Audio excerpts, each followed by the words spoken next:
Yo, it's your boy Ryan, Northwest Sports Fanatics. Back at you with a new video. Today is Tuesday, June 17th, 2025, with your boy Ryan and the Northwest Sports Fanatics. Make sure you guys subscribe to the channel. Smash that like button either now or on your way out. Donate to your boy if you can. Cash App $sign ORIONNWSF or the YouTube Super Chat right here. We got the Boston Red Sox versus the Seattle Mariners. First pitch is going to be here in roughly 5 minutes. So let's cue up the music, take a look at the thumb, and let's get into these starting lineups. Happy Tuesday, everyone.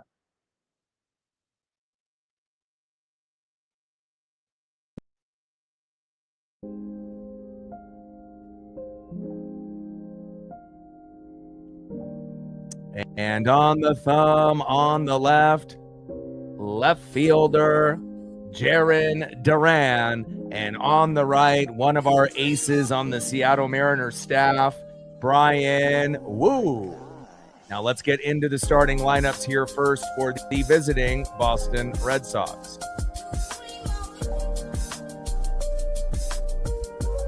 Leading off for the Red Sox in left field, Jarren Duran.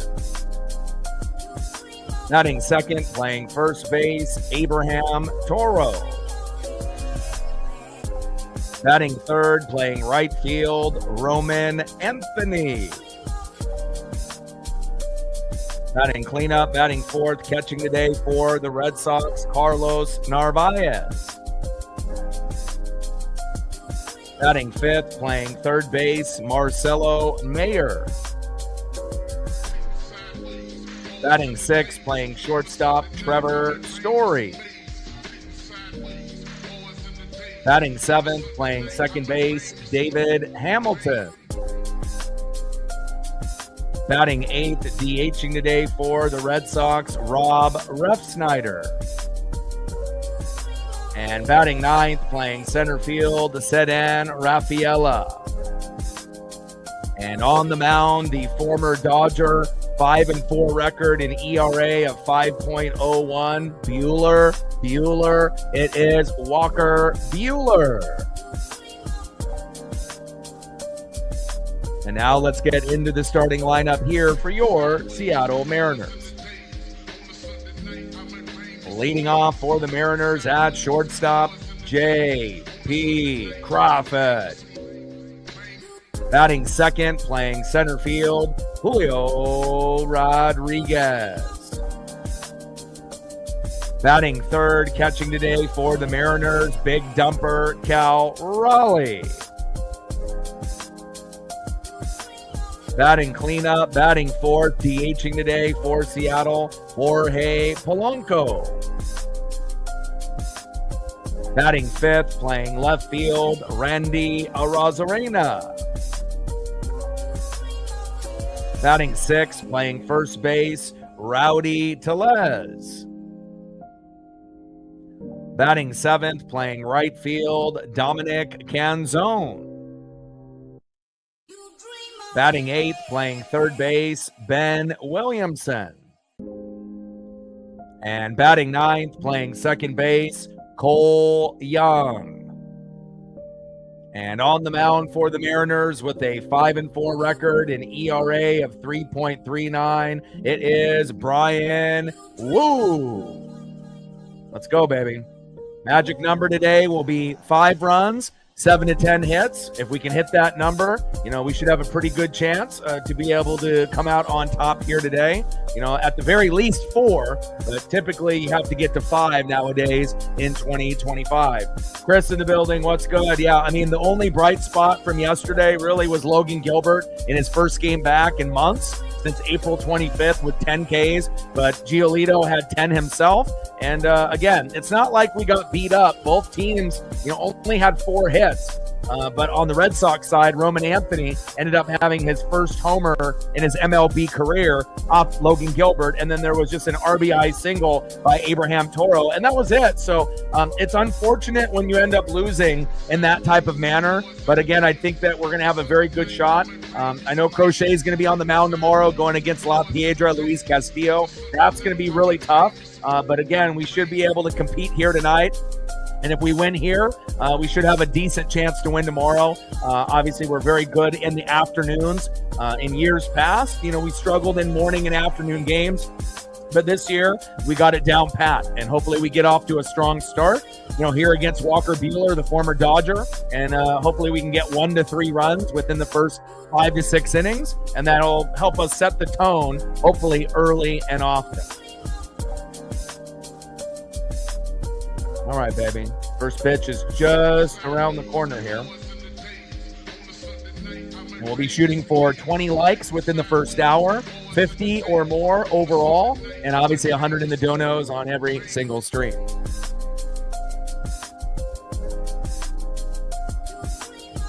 Brian Wu on the mound, and Jarren Duran making his way to the batter's box.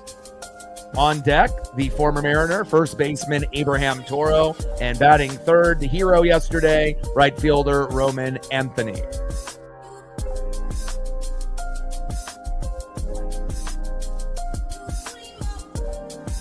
Let's go, baby.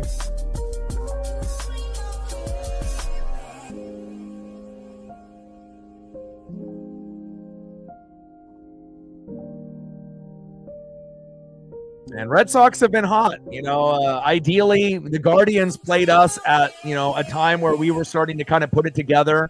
Boston, 7-0 in the last 7 games, swept the Yankees. And even with all the drama with Rafi Devers going to the Giants, pitching has been superb. Hitting, could be a little bit better, but you could say that for any team. But at the end of the day, Boston is doing enough to win. And hopefully the Mariners can play up to the competition, which we should anytime we play the Yankees or the Red Sox. Regardless of record, it brings out the best in us. Unfortunately, we weren't able to get any hits off Giolito to really make any damage on the scoreboard. But again, I feel today is a new day. And again, we have to win today. We got Luis Castillo on the mound tomorrow against Crochet, one of their best. It's not going to be easy. And again, if we can get the win today, and split the series going into tomorrow, it's anybody's game.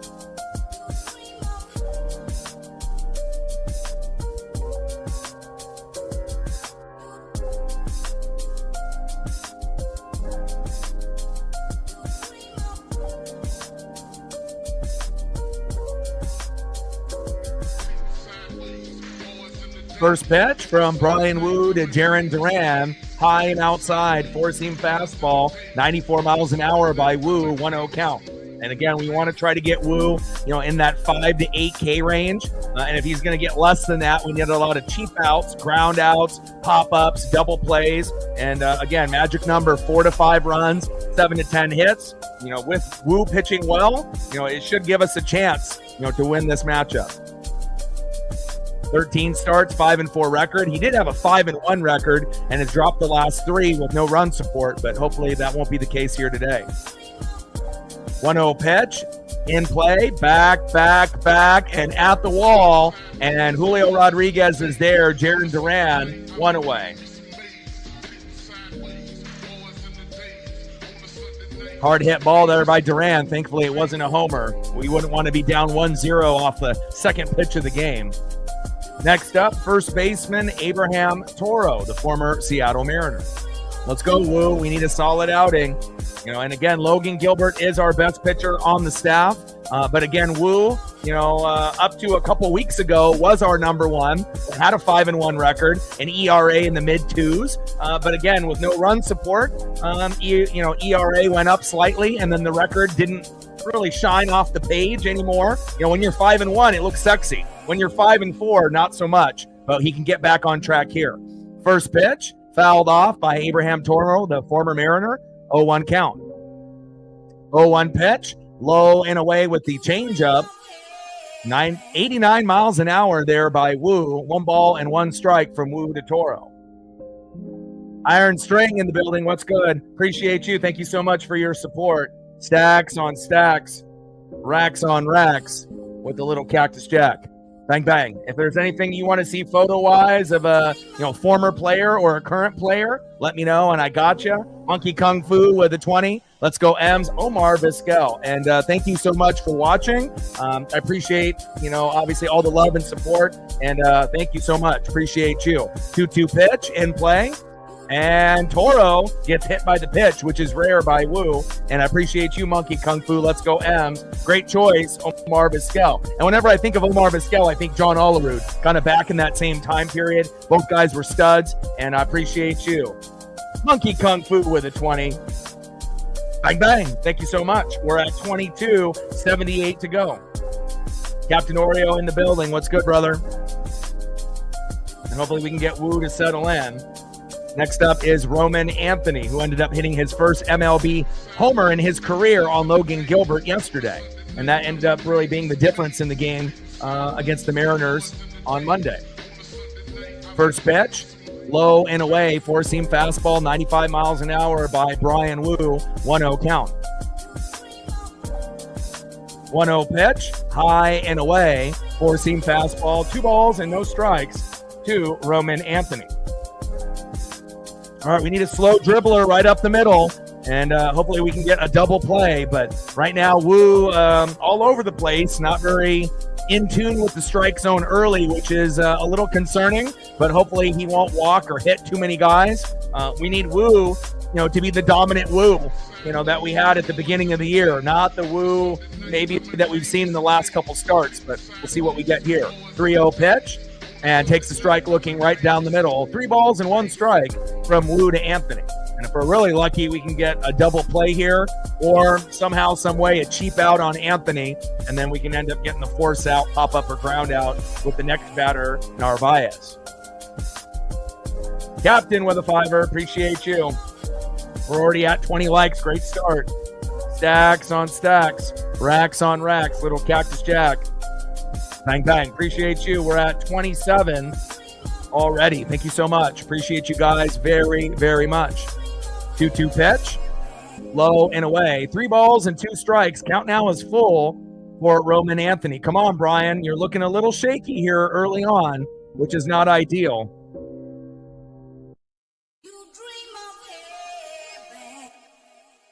3-2 pitch. In play. And thankfully, Roman Anthony flies out to left to Randy Arozarena.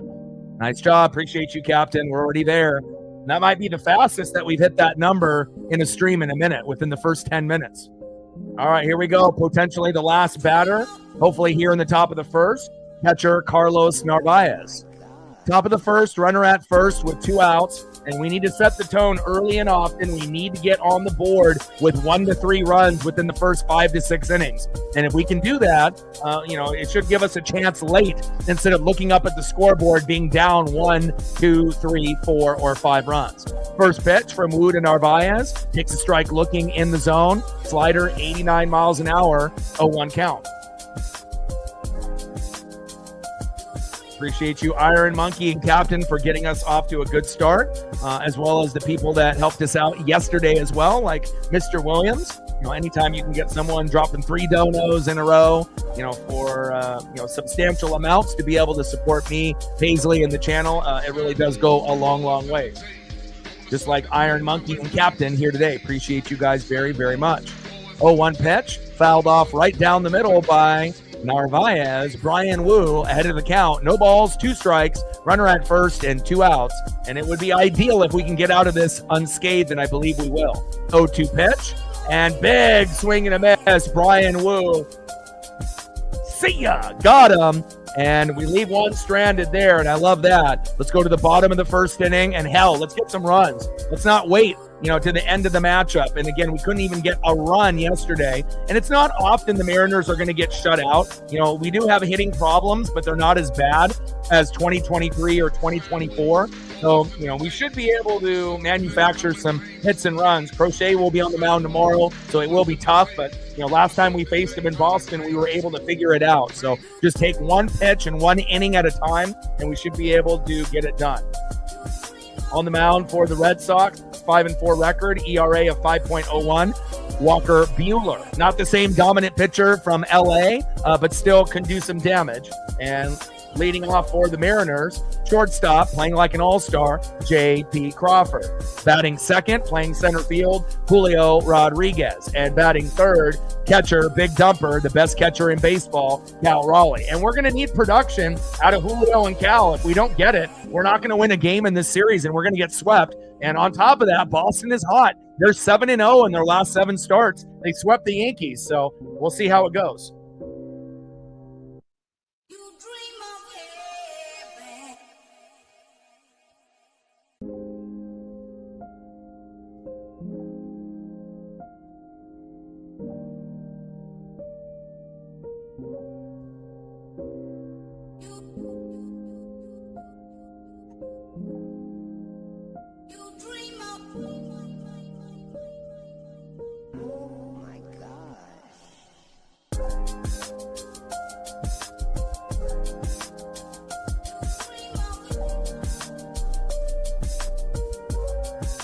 All right, we'll see if we can get Omar. Doesn't have a lot of stuff that's going to fit the screen. Obviously, he'll have some like throwback stuff like this.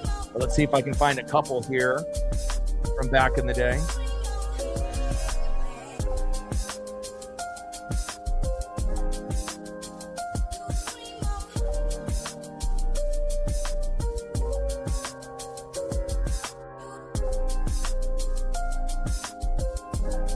We can get a baseball card from back in the day. First pitch from Walker Buehler to J.P. Crawford, fouled off high and away, 0-1 count.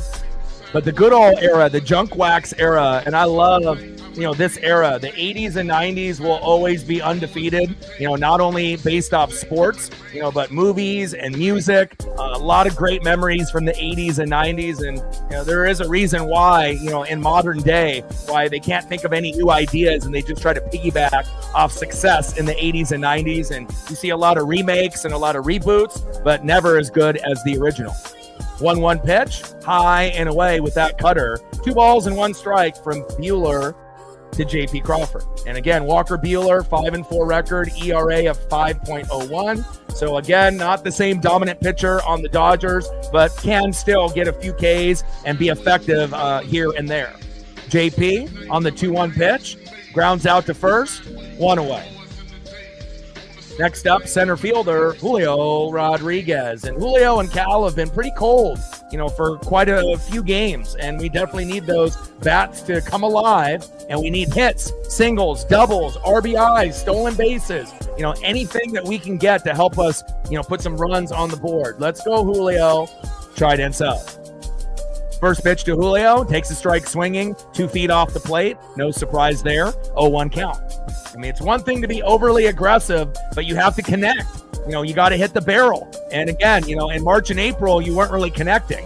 In May and June, you started to connect. But now you're starting to fall back, here in mid-June to kind of some bad habits that you had in March and April. And again, you've been striking out a little bit more often than you should. And, been a little too overly aggressive in the first 2 or 3 pitches at the at-bat. No one wants to see a superstar or star get out, on a first pitch blooper that goes 5 feet in front of the pitcher. We want, better opportunities for our stars. 1-1 pitch, fouled off, tries to jam the hitter at the hips and does. 1 ball and 2 strikes to Julio Rodriguez. 1-2 pitch, high and away. Slider, 88 miles an hour by Buehler, Walker Buehler. 2 balls and 2 strikes to Julio Rodriguez. 2-2 pitch and grounds out to second, throws to first, 2 away. But on, Monkey, at least he wasn't out on the first pitch, And again, we've seen that pretty frequently where he ends up, dribbling out on the first pitch or popping up and popping out on the first pitch or second pitch. So at least it ended up going, 4 or 5, but we'll see if it ends up being a trend or he'll go back to his old ways. Next up, the best catcher in baseball, big dumper, Cal Raleigh. Tied with Aaron Judge, I still believe, at 26 homers, Shohei at 25. And again, we'll see if Cal can, help us manufacture a little bit of momentum in this series. First pitch, takes a strike looking in the zone, 0-1 count. Bottom of the first inning, Walker Buehler on the mound, big dumper, Cal Raleigh in the box.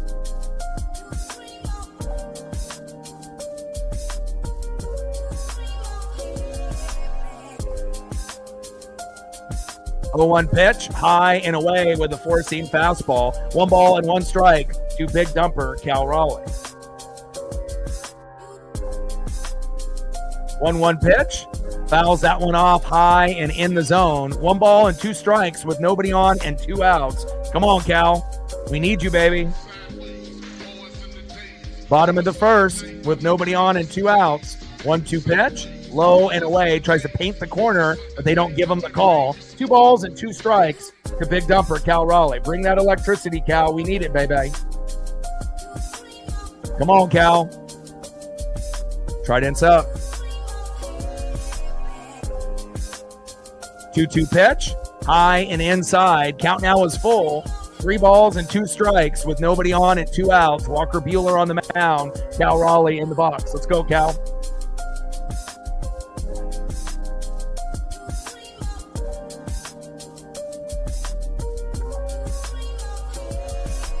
Let's go, baby. Come on, Cal. It also, has something to do with the pitchers that we're going against. We want to make sure, we're giving credit where credit's due. And, we'll see where it goes. 3-2 pitch in play. And Cal pulls it to right. And he's safe at first. There we go, Cal. Hell yeah. We don't know if this will actually turn into anything, with an RBI or a home run by Polo or Randy. But it's just nice to be able to get somebody on board early to kind of set the tone. Next up, DHing for the Mariners, Jorge Polanco. And Polo has been much better, obviously, in the end of May, beginning of June, rather than what he was at, obviously, in May, where he kind of had a cold streak. So let's see if he can get the bat to light up here at this at-bat. First pitch, high and inside, 1-0 count from Buehler to Polo. 1-0 pitch, 8 feet off the plate, high and away. Gets away from Walker. 2 balls and no strikes to Jorge Polanco. Chevelle in the building. What's good? Appreciate you. 2-0 pitch. Takes a strike looking in the zone. 2 balls and 1 strike from Buehler to Polo. Bottom of the first. Runner at first. Cal Raleigh with a nice single to right. And again, Julio has been pretty cold in the last few series, especially in that Guardian series, but somehow, some way, we were able to sweep the Guardians with not a lot of productivity out of Cal and obviously Julio Rodriguez. But if we're going to win at least a game in this particular series, they have to step up. 2-1 pitch, high and inside. Count now is 3 balls and 1 strike with a runner at first, Cal Raleigh, and 2 outs. Buehler on the mound. And here comes the 3-1 pitch, and it's a walk. Here we go. I like that, baby. So we got Cal with a single, Polo forcing a 5-pitch walk. Good eye by Polo. Next up, left fielder Randy Arozarena. And lately, it's either been a double or a strikeout. And we'll see what we get here. Hopefully, we can get a single, double, an RBI opportunity here to make it 1 or 2-0. And hopefully, he doesn't strike out looking or swinging. First pitch from Buehler to Randy. Tries to jam the hitter high and inside. Sinker, 1-0 count. Let's go, Randy.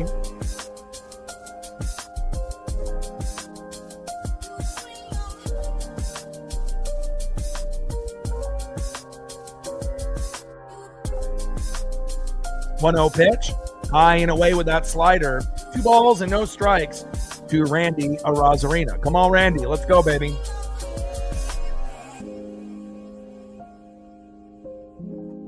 Bottom of the first, runners at first and second with 2 outs. 2-0 pitch.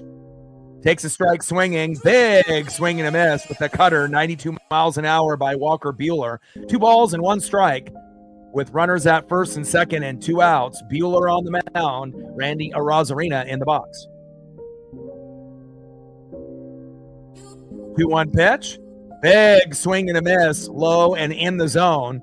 2 balls and 2 strikes with runners at first and second and 2 outs. Come on, Randy. Don't strike out looking or swinging. Get contact on this bat. I mean, even if we get bases loaded, that would be great. But obviously, best case scenario would be a 3-run homer, 2-run RBI double, or an RBI single, just to at least get us on the board. But not sure if Randy will be able to get it done this early. And then we got Garrett Crochet on the mound for the Red Sox tomorrow. So we got Luis Castillo, who's been pretty good this year. But again, the bats are going to have to come alive. If we don't get to 4 to 5 runs, 7 to 10 hits today and tomorrow, we're going to get swept.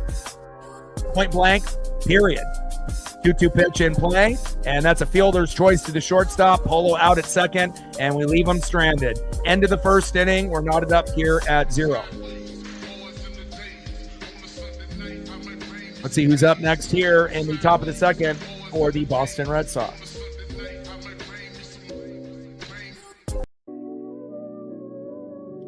Leading off for the Red Sox in the top of the second, in the 5-hole, third baseman Marcelo Mayer. Batting second, playing shortstop, Trevor Story. And batting third, second baseman David Hamilton. On the mound for the Mariners, again, 5-4 record, ERA of 3.39. Started off the year 5-1, dropped the last three, but hopefully he can get back on track here today. Brian Wu.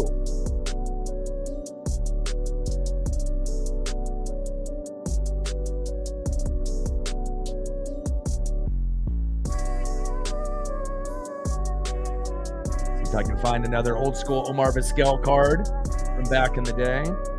We obviously have this one for the dono for Monkey Kung Fu. And I love throwback players from back in the day. You know, I've been watching on a consistent basis, you know, since the mid 80s. So, you know, this is right into my wheelhouse.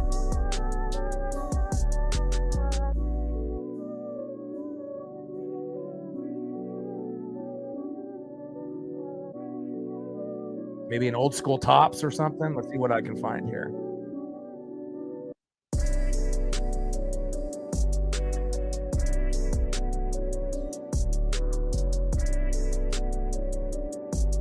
Ah, there we go. Old school Tops.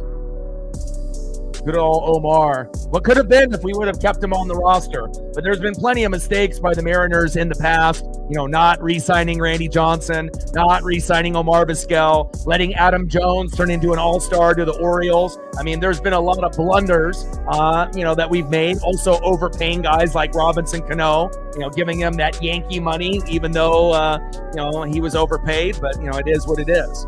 First pitch from Wu to Mayer, back, all the way to the wall, and Julio is there, one away. A couple deep balls already by the Red Sox. Hopefully we can keep them in the building. Hard hit ball by Mayer, flied out to center, one away. Next up for the Red Sox, shortstop Trevor Story.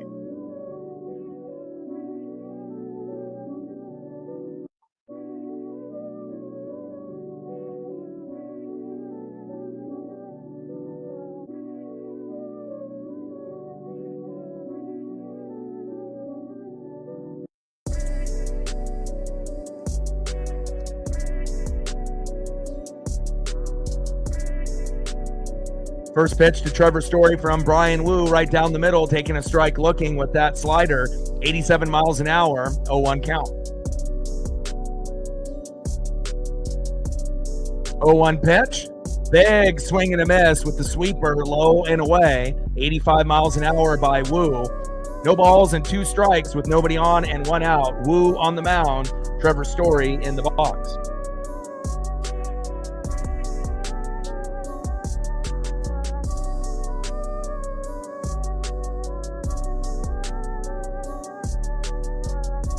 Oh-2 pitch, big swing and a miss, and down goes Trevor Story. Let's go, baby. Next up, second baseman David Hamilton.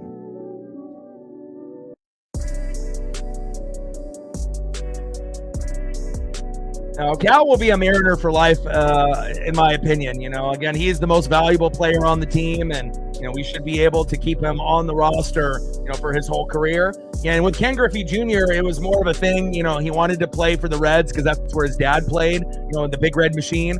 So you know there was, you know, a little bit of a give and a take between the organization as Hamilton grounds out to the shortstop, throw to first, and the Mariners get out of the top of the second. So it was a little bit of the Mariners not wanting to give him maybe the money that he deserved, and also him wanting to play for Cincinnati where his dad played. But again, if things were so bad, you know, between the Mariners and Griffey, he would have never came back, you know, in like 2009, 2010 to retire a Seattle Mariner. You know, if he was that disgruntled, he never would have came back. And again, he did. And, you know, we seen him play, you know, in random locations briefly, like the Chicago White Sox back in the day as well, after the Mariners, Cincinnati Reds, White Sox, and ended up coming back to Seattle. And, you know, it would have been great if we would have been able to keep Griffey, you know, for his whole career. But again, out of like the 20 years that he played, he was only healthy for 10. Just imagine if he was healthy for 15 and only had 5 injured years. What could have been? He would have ended up being the #1 home run king and the leader in home runs, no doubt, even with 4 or 5 more regular seasons healthy, because he could have hit 40, 45, 50, 55, 60 homers in a few of those seasons to get him a little bit more padding. But still, being a guy that's in like the top 5, top 6, all time in homers is great. But, again, at least he did it clean. And a lot of guys, that got greedy, like Barry Bonds, that wanted to be #1, but you still would have been a Hall of Famer if you didn't cheat. But again, if you want to end up pushing the boundaries, doing PDs and steroids and whatnot, eventually that's going to come back and bite you. And again, there's a reason why, you're not going to see, Sammy Sosa, Mark McGwire, Barry Bonds, Roger Clemens, and some of these guys, Rafael Palmeiro, in the Hall of Fame because they cheated.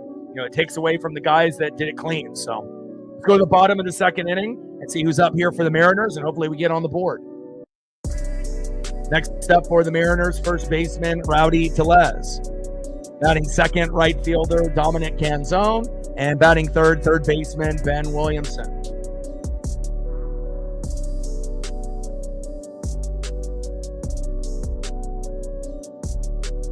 And then once we end up having a big play made, I know Captain will let me know who he wants to see photo-wise, and hopefully it'll be an individual that homers to get us going. First pitch, 2 feet off the plate from Buehler to Tellez, 1-0 count.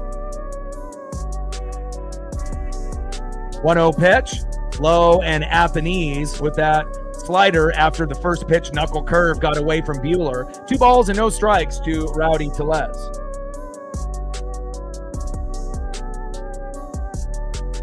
2-0 pitch, fouled off right down the middle with the cutter by Buehler, 90 miles an hour. 2 balls and 1 strike to Rowdy Tellez. I think if down the road, if Eugenio's at the end of his career and, he still had some game left, I wouldn't mind bringing a player like that back for sure. A guy that was great on the field and off the field, good vibes only. And Tellez singles to center. Nice base knock by Rowdy. And again, we're able to get a few hits here on Walker Buehler early. Yeah, we left some stranded, and that's typically something that we're going to do. But hopefully that home run will get us on the board, and hopefully we have a guy or 2 or 3 on board when it happens. So that way we have that Uncle Mo and that momentum, but good start there for Rowdy. Next up is right fielder Dominic Canzone. First pitch to Dom, takes a strike looking high and inside with the cutter, 91 miles an hour by Buehler, 0-1 count. Let's go, Dom.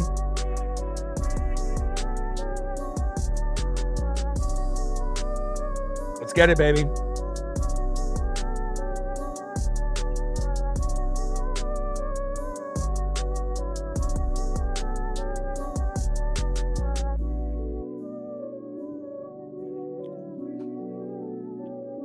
Oh, 1 pitch in play.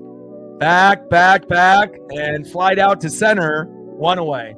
Deep hit ball by Dominic Canzone, and that could be a good sign for his next at-bat, where he might be able to leave the yard. Next up, third baseman Ben Williamson. First pitch to Big Ben. B-dubs. Takes a strike looking high and inside with that sinker. 0-1 count. Let's go, Big Ben. We're going to need some good production out of the end of the order with Canzone, Williamson, and Young.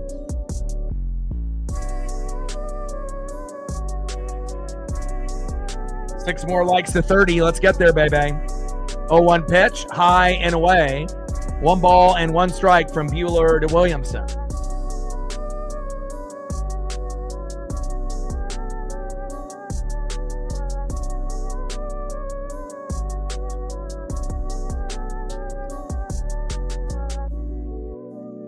And Rowdy gets into second base.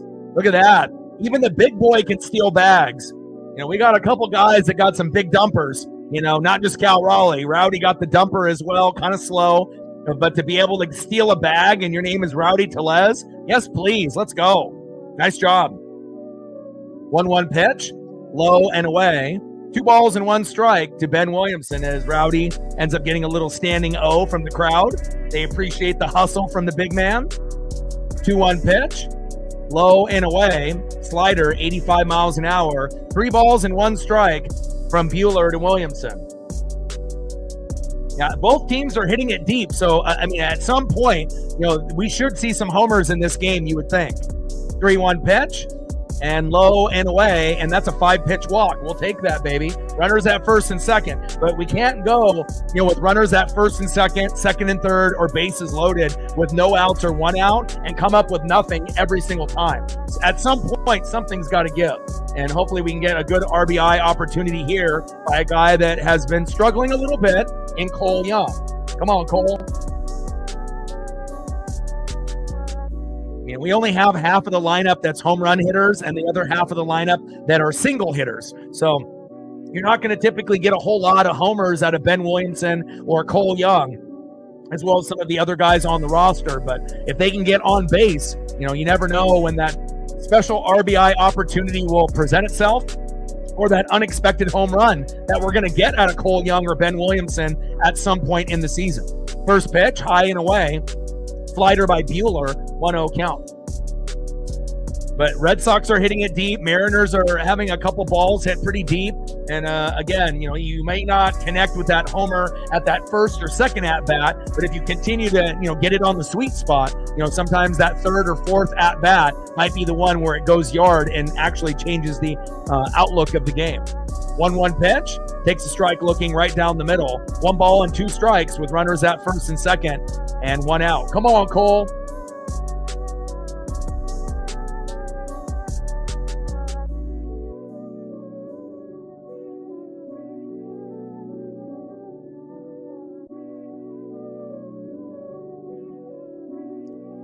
Let's go, M's. Try dance up. And this is definitely a tough series. Red Sox are red hot.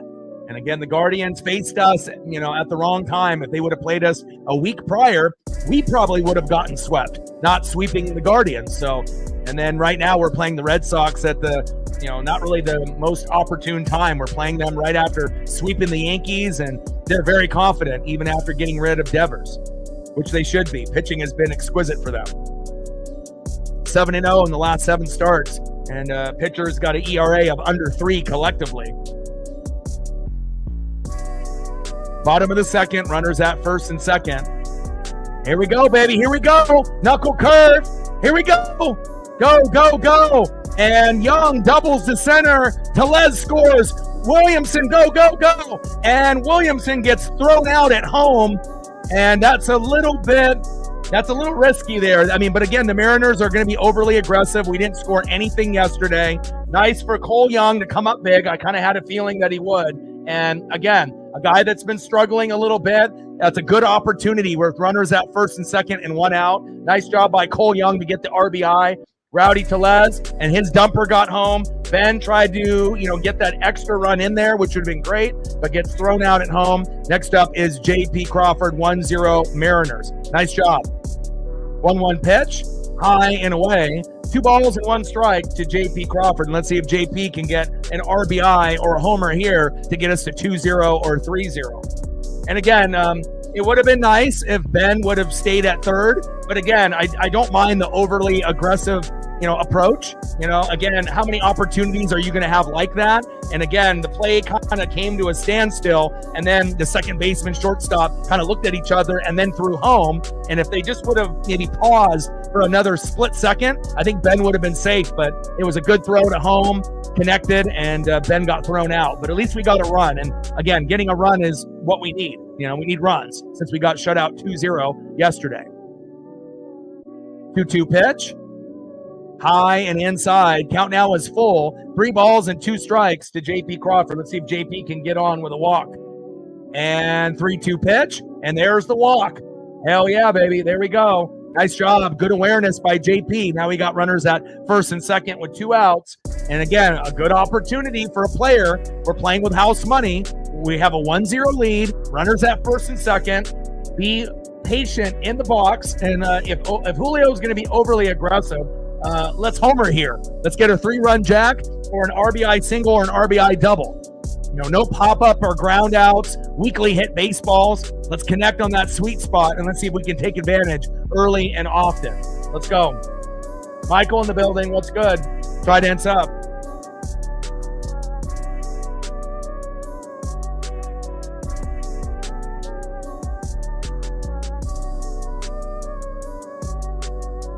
First pitch, high and away to Julio, and he doesn't swing. It's a miracle. 1-0 count. 1-0 pitch. Fouls that one off almost in the same spot with the slider this time around. 89 miles an hour by Buehler. 1 ball and 1 strike with runners at first and second and 2 outs. 1-1 pitch. Big swing and a miss. Low and away. Julio just swings at fucking anything. It doesn't matter where it's at. Inside, outside, 3 feet off the plate. He doesn't care, and that's really hurting the team lately. You need to care. Again, be more productive, regardless if we got guys on base or not. Come on, Julio. March and April weren't good. May was fantastic. And I think June right now hasn't been good either. So it's like Julio only plays good in 1 month and then a couple bad months or average months. And then he gets hot again, maybe in July or August. It's like, I wish he could just put together a consistent season from beginning to end, but he just hasn't been able to do that in his career up to this point.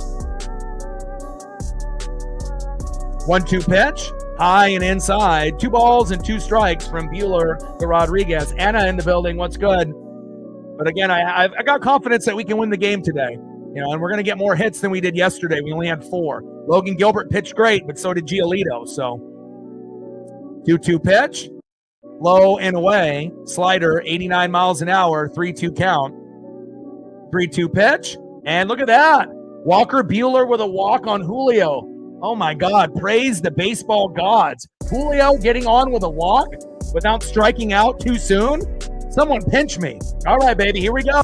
Bases loaded with 2 outs, 1-0 Mariner lead. And guess who we have up? The guy that we want up other than J.P. Crawford with bases loaded, big dumper, Cal Raleigh. He's 1 for 1 already. And if he ends up hitting a grand salami here, it'll be just like that last game against the Guardians in the rubber match when we're up 5-0. It's game over. If we go up 5, we're not losing. Even though I know it's early, it's only in the second inning. But again, that'll be kind of a preview of what's to come. If we get 5 here, we might end up getting to 10 before the game is over. But even if we don't get the grand salami, I think that most fans would be, happy even if we got 1 more run. Even if we leave a couple stranded, but even if Cal gets in with a walk and we get a freebie to come in from third, or we get an RBI single, and then we get out of the inning, but we end up being up 2-0, great. Obviously 3-0, 4-0, 5-0 is what you're wanting, but sometimes what you want, you're not going to get. But we'll see what Cal can do. And Cal is overdue for a homer. Seems like he hasn't homered in quite some time. Let's see if he can get the grand salami here. First pitch, back. You got to be kidding me. Back. See ya. Grand salami, Cal Raleigh. And there you go. Sometimes you just got to talk it into existence. And there it is. 5-0 Mariners. It's like the sports gods are listening to the broadcast. And he says, you know what? If they do go up 5-0, that would be good. And look at that. Home run number 27. Big dumper, Cal Raleigh. The game is already over. And I fucking love it.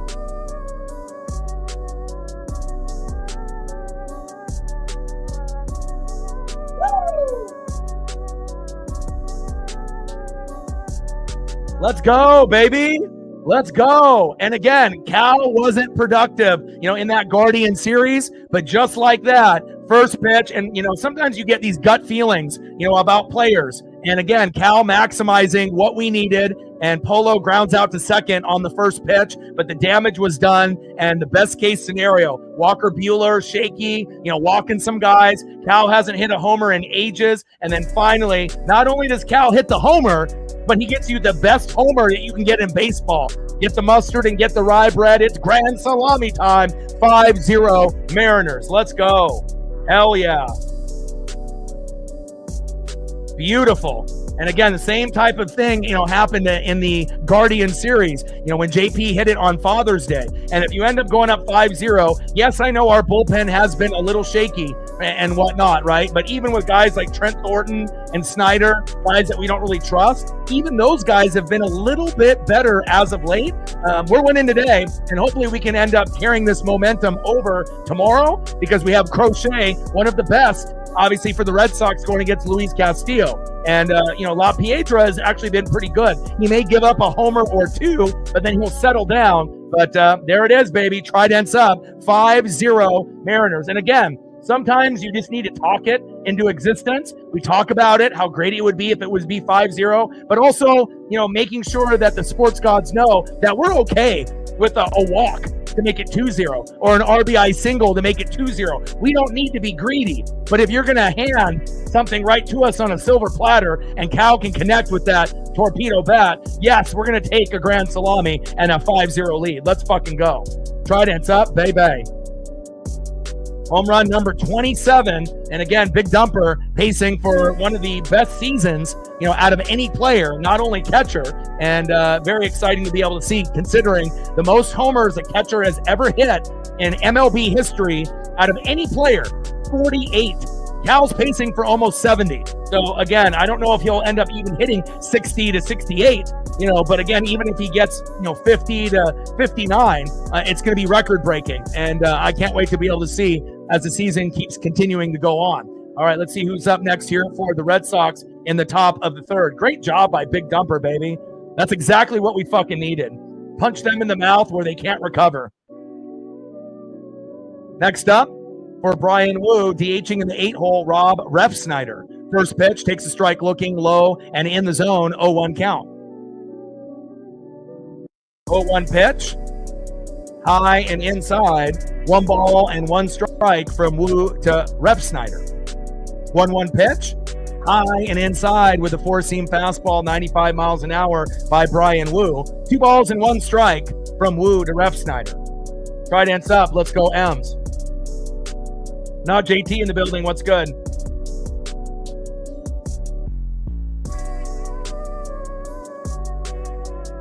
I mean, Cal, it's been a few games, and, you get a little spoiled when you see a guy homer as often as he was in a groove. So when a guy hits so many, and you're at the top of the board with Aaron Judge and Shohei Ohtani, and it's been like 5, 6, 7 games, you're almost like, when's the next one going to happen? Like, are we going to get it? And again, Cal doesn't ever disappoint. And a lot of times he'll get that home run late in the game, but to get it in the third inning, beautiful. 2-2 pitch, high and away. Count now is full. 3 balls and 2 strikes from Wu to Refsnyder. My phone is blowing up. All the people in Oregon and Washington are losing their minds for good reason. Good old Big Dumper Cal Raleigh coming up big, baby.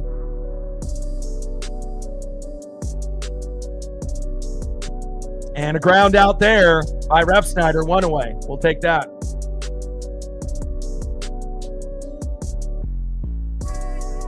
Down goes Rob, 1 away. Next up, in the 9-hole, center fielder, Ceddanne Rafaela. Cool photo. I always like action shots. There's usually not too many by the photographers, but anytime I see a cool one, regardless on if it's Mariners or not, I'm always going to try to post it and find it. First pitch to Rafaela from Wu, takes a strike looking inside, 0-1 count. But it shows you, you can play like shit for a month and a half, and all you need is that first win against the Guardians, which led to the second win that we shouldn't have won, being down 3-2 in the 9th, but they had that epic meltdown, by Clase, the closer, and then we won 4-3 in the 9th, and then we absolutely obliterated them in the rubber match, going up, 5-0 early on with JP's grand salami. And again, it's nice to be able to feel like we're starting to, get healthy, and we're starting to get into a groove, and we're going to need to, in this, second half of the season, if we're going to try to catch up to the Stros or get second place behind them and a wild card spot. 1-1 pitch, takes a strike swinging, big swing and a miss by Rafaela. 1 ball and 2 strikes with nobody on and 1 out. 5-0 Mariner lead. Let's go. So Cal is number 1 at 27, and then Judge is number 2 at 26. If he hasn't hit one today, and then Shohei's at 25. Pretty impressive. And 1-2 pitch, and Rafaela strikes out swinging, baby. Nice job by Brian Wu bringing that electricity. And again, it's a damn shame that Brian Wu's record is 5-4 now. We remember just a few weeks ago he was 5-1, and his ERA was like 2.50. Now he's 5-4 with an ERA of 3.39. Not very all-star worthy, but again, we can get him back on track. And again, those 3 losses happened when we were playing like shit and we weren't getting any run support. So now it's nice to be able to see Wu get this run support, and hopefully he'll end up stacking a few more Ks. Next up is Jarren Duran. First pitch, takes a strike swinging right down the middle, 0-1 count. Top of the third inning, Wu on the mound, Duran in the box. Grand salami by big dumper Cal Raleigh, and we're feeling good. Try to ends up.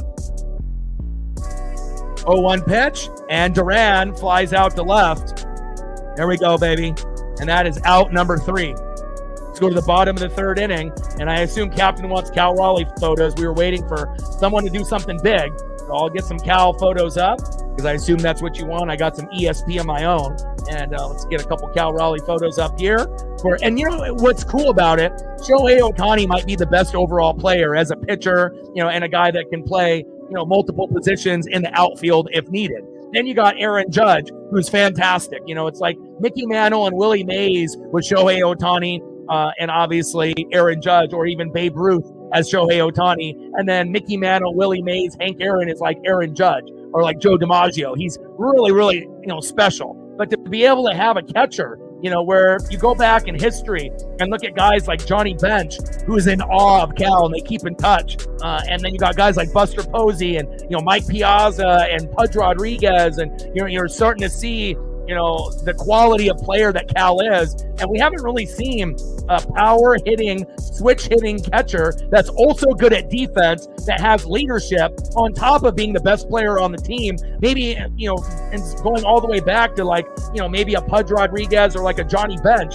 And again, if you continue to be able to, hit 50 home runs, on a pretty consistent basis in his career, it's possible that Cal will go down as the best catcher in MLB history ever. Again, especially if he mashes the home run record this year and then can continue to hit 40, 50, and maybe even sometimes 60 home runs. The number one, person in homers only hit 48.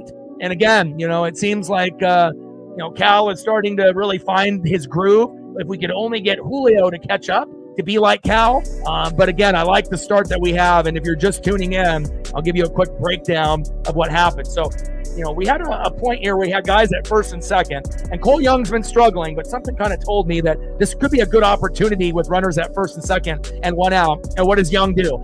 Gets a double to center. Tellez, even with his dumper, goes all the way home and scores. Williamson went overly aggressive, and he should have stayed at third, but said, fuck it, let's try to go up 2-0. He got thrown out at home, but we still had a 1-0 lead. And then later on, Cal Raleigh, with bases loaded, ends up getting a grand salami, get the mustard and rye bread, and then now we're sitting at a very comfortable 5-0 lead. Feels good. Try to ends up. Especially after only getting fucking 4 hits yesterday, I didn't expect Giolito to go 10 Ks. I didn't expect Logan Gilbert to be as good as he was. I was hoping that he wouldn't look as bad as Kirby did in his first 3 starts, but again, sometimes players will shock you. 1-0 pitch, and that one is fouled off by Rowdy Tellez in the bottom of the third. 1 ball and 1 strike from Buehler to Tellez. We're at 30 likes. Let's go, baby. 20 more to go. And you know what would be really cool, too, is if we could ever get Aaron Judge, Shohei Ohtani, and Cal Raleigh in the home run derby. It's like, if you want to end up throwing up some random guys, so be it. If you want to be lame and weak like the NBA All-Star Game and the dunk contest where you actually don't get the best dunkers and the superstars to participate. But in MLB, you usually have some pretty big names, but I want to be able to see Judge, Cal, and Shohei go at it in the home run derby, at least once before I die. How cool would that be? And, the crazy thing is, Cal would actually have a shot to win it, if he could connect. But again, home run derby and the pace of the home run derby is very important. Also, just as important, the person that's throwing to you. If you got a shitty pitcher, you're never going to win. So, regardless if you end up having your dad like Bryce Harper did in the past, you need to make sure you have someone that has good rhythm. 1-2 pitch, and strikes out looking. Down goes Rowdy Tellez, 2 away. Down goes Rowdy. Next up is right fielder Dominic Canzone. Let's go, Dom.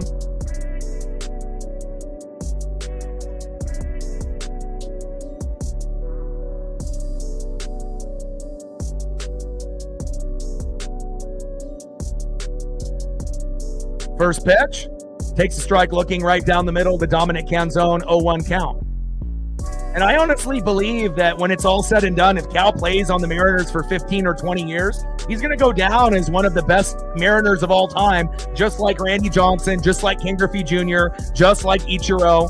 He's going to, just like Edgar Martinez, he's going to be in that like Mount Rushmore, and he'll take Alex Rodriguez's spot, even though he was only on the team for a few years, but he was good. But again, with him, chasing the money, going to the Rangers and then the Yankees, and then being a cheater with PEDs and steroids, no Mariner really claims Alex Rodriguez, but it can be Randy Johnson, Ken Griffey Jr., Edgar Martinez, Ichiro, Cal Raleigh, even though a lot of people thought it would be Julio, but maybe too much pressure to try to be Ken Griffey Jr. 2.0 for Julio Rodriguez. But, I already knew Cal would be great early on, and now he's even exceeding expectations of every fan. 2-2 pitch. That one's fouled off by Dominic Canzone. Good souvenir for that fan. Bottom of the third, 5-0, Mariner lead. 2-2 pitch. Low and inside. Knuckle curve fouled off by Buehler. Dominic Canzone in the box. Buehler on the mound. Bottom of the third, 5-0, Seattle.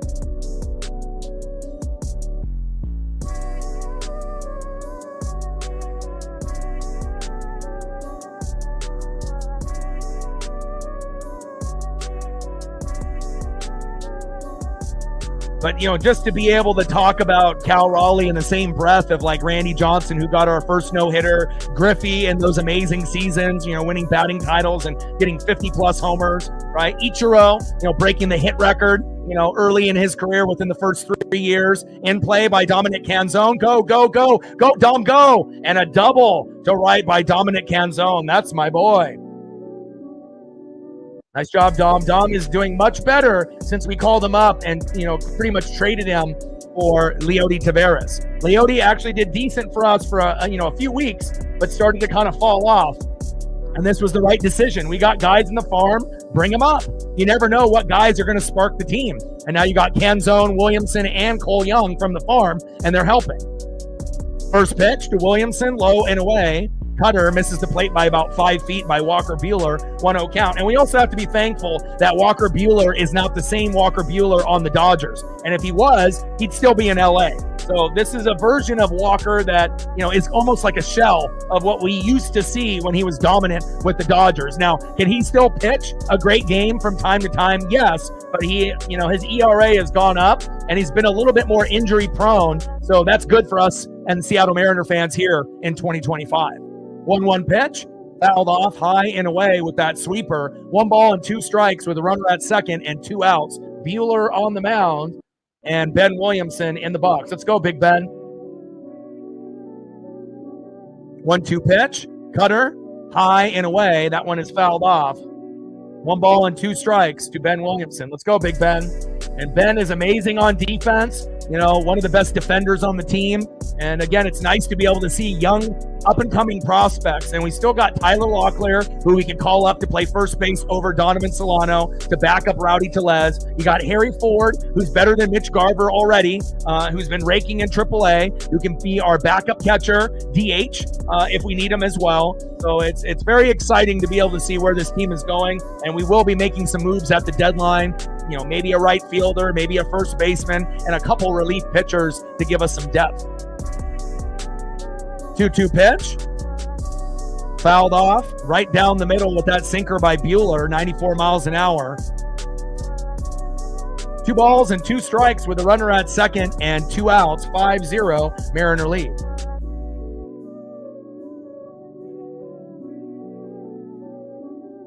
Yeah, and I don't think anyone, there's going to be some people that grew up in the 80s and 90s that love Alex Rodriguez, for what he was able to bring to us as Williamson strikes out swinging, and that's the end of the Mariners and the end of the third inning, but we still got a 5-0 lead. But again, I've never really liked his personality, even early on, when they did interviews of him, again, I loved Randy Johnson, when we got him from the Expos.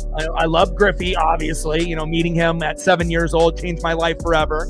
I was always a big Edgar Martinez guy, big Ichiro guy, but I really feel like, as far as like guys that are considered stars or superstars, that's the one that we don't claim, again, if the Rangers want to claim him or if the Yankees want to claim him, but I would assume that most, hardcore fans are not Alex Rodriguez fans, And again, if you like him or you appreciated what he did in those short few years that he was with us, that's completely fine, But again, it just didn't really seem like a very good person off the field. Definitely was chasing the money, and then obviously ended up getting greedy and wanted to cheat to be able to, hit the home runs and get the big money, with the Yankees. And, again, out of Randy Johnson, Ken Griffey Jr., Edgar Martinez, Ichiro, what do those guys have in common? They never cheated, right? Alex Rodriguez did. We don't own him. We don't claim him, and again, we're happy that he ended up, dipping and leaving.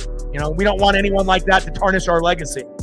But he was good those first couple years that he came up with Griffey. But, I don't claim him as a Seattle Mariner whatsoever. We can put Cal on Mount Rushmore. Hell, we can even put Julio over him, even though it's still early in Julio's career. If we're going to choose one Rodriguez, we choose Julio, not A-Rod. All right, let's go to the top of the fourth inning and see who's up next for the Red Sox. Next up for the Red Sox, former Seattle Mariner first baseman Abraham Toro. Batting second with his first career homer yesterday off Logan Gilbert, right fielder Roman Anthony. And batting third, catcher in the four-hole, Carlos Narvaez. Take a look at pitching stats here real quick. Brian Wu, 3 innings pitched, 0 hits, 0 earned runs, 0 walks, 3 Ks, 32 pitches, 22 strikes, ERA of 3.27. Woo. And let's take a quick look at Walker Buehler. 3 innings pitched, 5 hits, 5 earned runs, 4 walks, 2 Ks, 75 pitches. My God, 42 strikes, 5.52 ERA. And again, they got Garrett Crochet on the mound tomorrow against Luis Castillo. So this was a must-win game for us. And if Castillo can match Crochet's pace, where he gives up 2 runs or less, whether those be solo jacks or whatnot, then I feel the bats will come alive. I told y'all, magic number, 5 runs, 7 to 10 hits. We've hit that number, obviously, with the runs, and we're at 5 hits right now. So we're Brian Wu with a no-hitter in the fourth, and last time Wu, had a no-hitter up to this point. He had that no-hitter all the way to the 8th, but the Red Sox are too good of a team, in my opinion, to get no hit on. We might be able to get a 2-hitter or a 3-hitter, but we'll see if Wu can actually get it done and go 6, 7, 8 innings with no hits. First pitch from Wu to Anthony, high and away with that slider, 1-0 count. Yeah, obviously sweeping the Yankees, and you guys have won your last 7. So again, we already know that this is tough, but this is our game today, and we'll see what happens tomorrow with Crochet and Castillo tomorrow. I like our chances in the game tomorrow. So 1-0 pitch, fouls that one off high and away. 1 ball and 1 strike from Wu to Roman Anthony.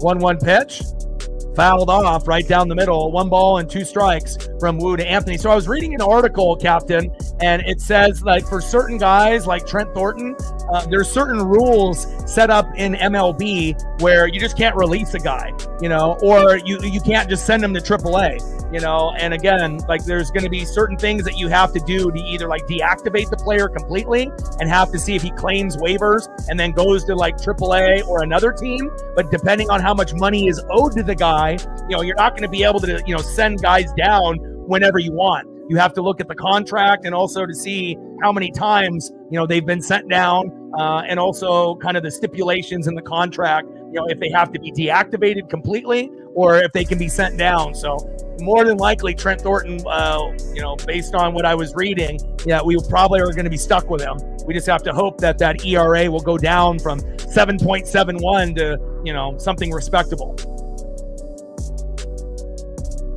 1-2 pitch. Outside, 2 balls and 2 strikes to Roman Anthony. 2-2 pitch. Big swing and a miss. Got it. There we go. Down goes Roman Anthony. Nice punch out by Brian Wu. He's electric here today, baby. I love it. 2 away. Down goes Anthony. Next up is catcher Carlos Narvaez. Top of the 4th inning, 5-0 Mariners. Tridents up.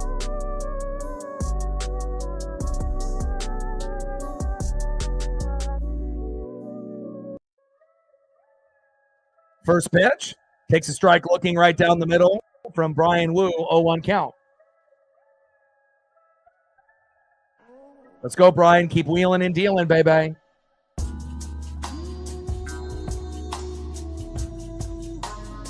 Yeah.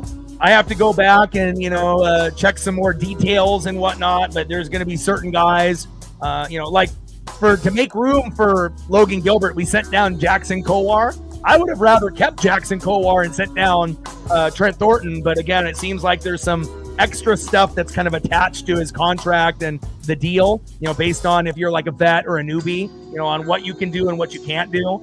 So it sounds like based on the money that we owe him, that we would have to deactivate him, and then he would have to clear waivers and then probably go to like another team. But then the Mariners would still be on the hook for the money that they owe. And if that money is more than like $1 million, you know how cheap the Mariners are, obviously with their ownership and their GM, they're not going to just eat $1 million or $2 million or $3 million or $5 million, even when a guy is being shitty. So, unless it gets to a point where it's like, okay, we've tried enough, but again, I feel like Thornton has done enough to be cut, but again, it seems like the money that's owed is still, taking, a little bit more, preference rather than his abilities on the field, which is unfortunate. But on the bright side, Trent Thornton is the worst player on the team with Donovan Solano and Mitch Garver, but Trent Thornton has actually been okay lately. And I don't know if that's going to be, a thing that's going to continue, but he hasn't blown games for us recently. But again, just give it some time. All right, 9 more likes to 40. Let's get there, baby. Let's go to the bottom of the 4th inning. Let's see if we can add on a few more hits and more runs. And let's see if we can end up getting to 8, 9, or 10 here today. Next up for the Mariners, 1-for-1 with a run and an RBI. The guy that got the party started, Cole Young. Batting second, 0-for-1 with a run and a base on ball. Grand salami on Father's Day, J.P. Crawford. And batting second, 0-for-1 with a run and a base on ball, center fielder Julio Rodriguez. Julio's been maybe the coldest, out of the stars on the Mariners within the last 2.5 weeks. But again, when you're up 5-0 and Wu has got a no-hitter, I mean, what do you got to lose? You don't need to be so overly aggressive. Just let the, game come to you. And maybe we can get a cheap Julio homer, solo dinger, or 2-run jack later in the game. I mean, that would be nice for him to get off the schneid. We already got Cal with the grand salami. Now we need Julio to go yard because it's been a minute. First pitch from Buehler to Young. Takes a strike looking in the zone, 0-1 count.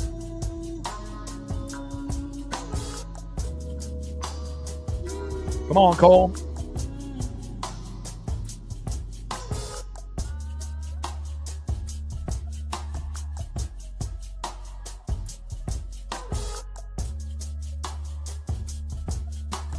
Oh, 1 pitch. Big swing and a miss, high and inside from Buehler to Cole Young. No balls and 2 strikes in the bottom of the 4th, 5-0 Mariner lead.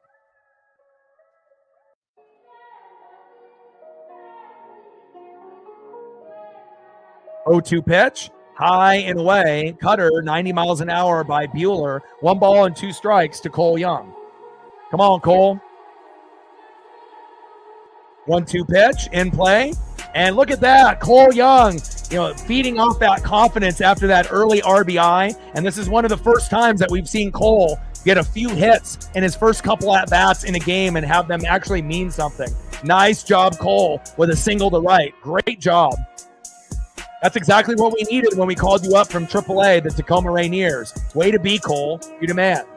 Next up, a guy that's been the man, that's been playing like an all-star. He won't make the all-star game because, people aren't going to vote for him, but he at least is playing like one, J.P. Crawford. First pitch, takes a strike looking high and away. Walker Buehler trying to paint the corner and just misses. 0-1 count.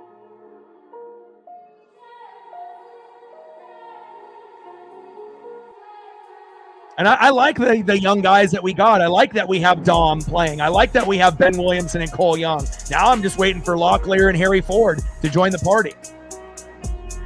0-1 pitch, high and away to JP. 4-seam fastball, 93 miles an hour.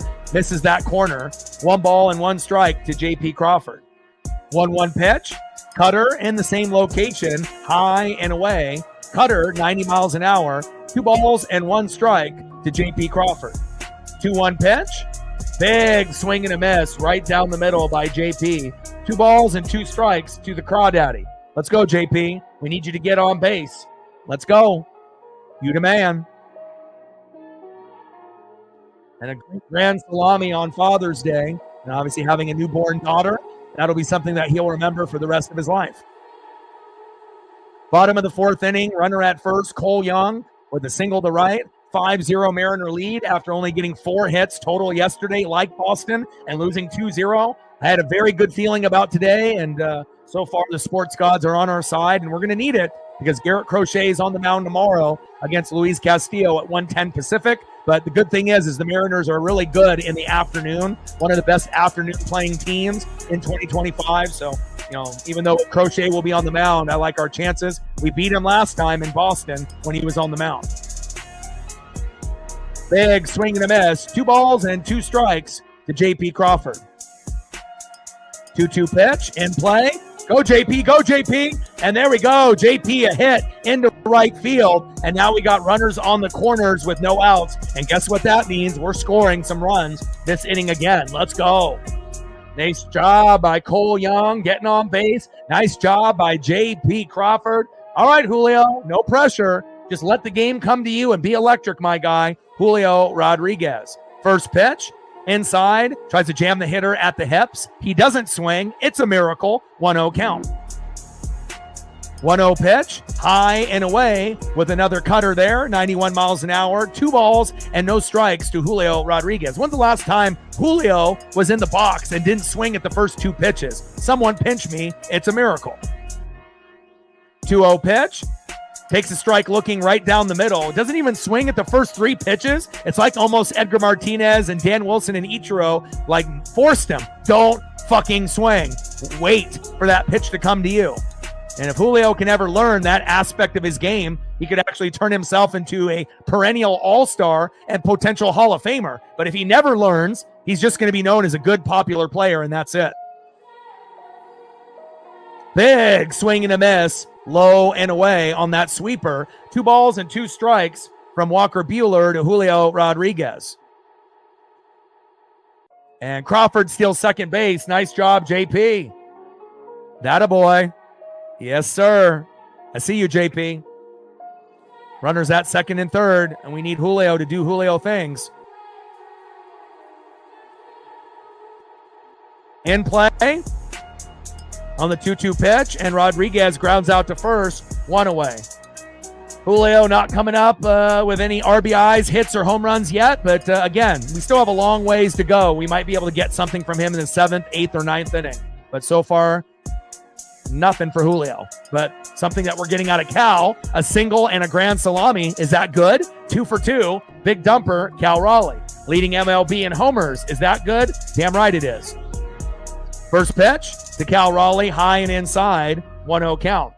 Could Cal do the unthinkable and go 3 for 3 and hit another home run, a 3-run jack for us to go up 8-0? I mean, hell, if anyone were to do it, it would be Cal. But that might be asking too much, in a game where we're already up 5-0. We don't want to, be too greedy to the sports gods. We'll take anything that we can get, even an RBI single, sports gods, to make it 6-0. But best case scenario would be 8-0 with a 3-run jack by Cal. 1-0 pitch, takes a strike swinging high and outside. 4-seam fastball, 94 miles an hour by Buehler. Runners at second and third in the bottom of the 4th, 5-0 Mariner lead. 1 ball and 1 strike to big dumper Cal Raleigh. 1-1 pitch, big swing and a miss, high and inside. 1 ball and 2 strikes. To big dumper, Cal Raleigh.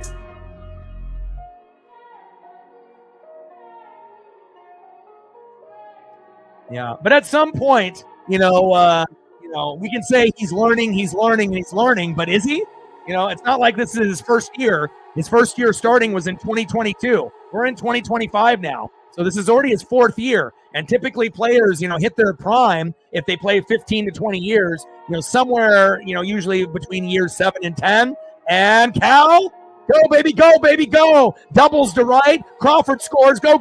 Young scores. And look at that right there. There's the difference between Julio and Cal. One player is a superstar. One player thinks he's a superstar. One player is a superstar. And you're looking at him right there. Cal Raleigh, 7-0 Mariners. Next up, DHing for the Mariners, Jorge Polanco. But again, I still have faith that Julio can be a good player. But again, he's great defensively. We know that. We know he can steal bags. But again, as far as, patience in the box, if there was any player in MLB that needed to learn, from going from a 20 home run kind of guy to 40 home runs, it's Julio. He could literally change the perspective of who he is, and he's still a good player, but he's not the best player, and he never will be. Not as long as Cal is on the team and Logan Gilbert. And down goes Walker Buehler. Wave goodbye. Bye-bye, Buehler, goodbye. 7-0 Mariners, and his day is done. And if we can rough up the bullpen, we might be able to get to 10, 11, 12. But also another thing that we have to realize, when the Mariners go off on a big win after losing a game like we did, 2-0 with only 4 hits, right? We have to make sure that the energy and the vibe and the aura stays high. Because, again, we don't want to score 12 runs today and win 12-1 or 12-0 and then get nothing tomorrow against Garrett Crochet. So there has to be a little give and a little take, but we'll take a nice 7-0 lead here in the bottom of the 4th.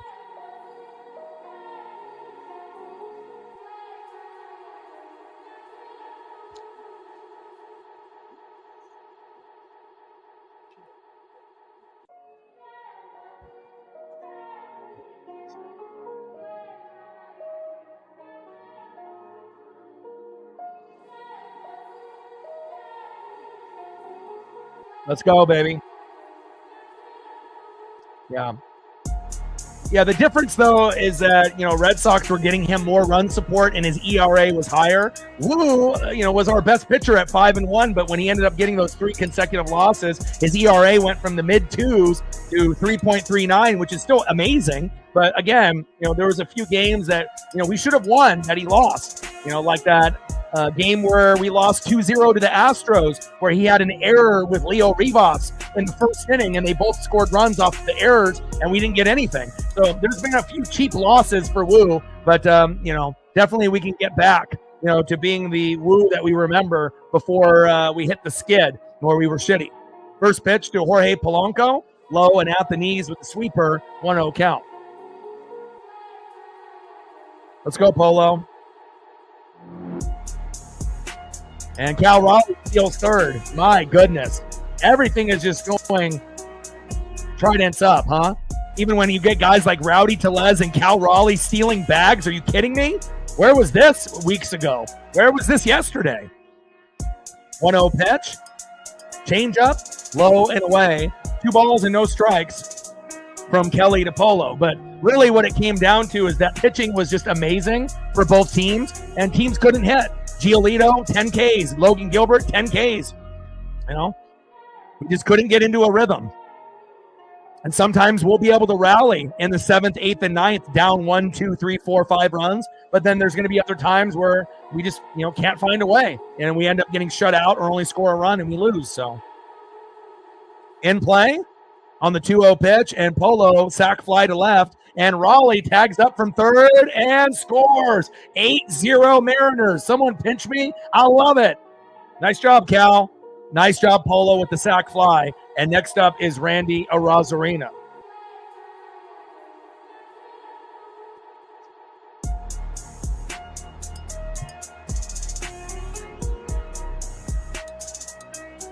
Let's go, baby. 8-0 M's. I love it.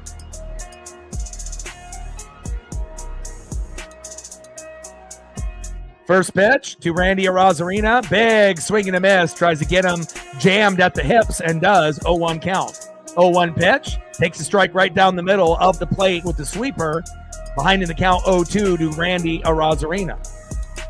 0-2 pitch. Low and away with the sweeper. 82 miles an hour by Kelly. 1 ball and 2 strikes with nobody on and 2 outs.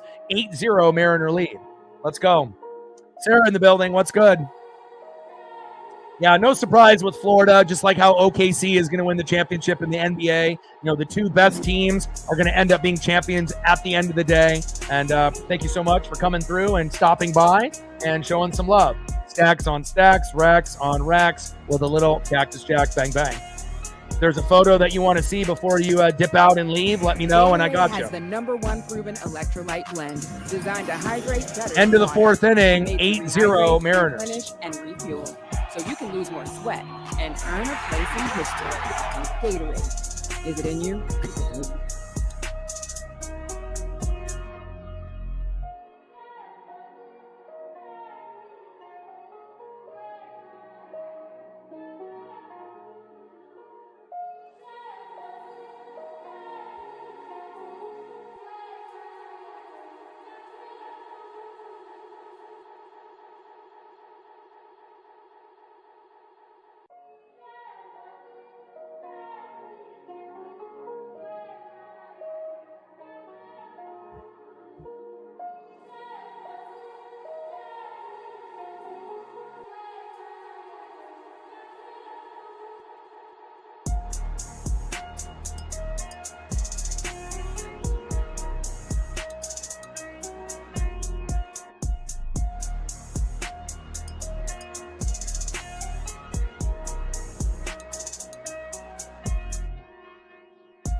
End of the fourth inning, 8-0 Mariners. I love it, baby.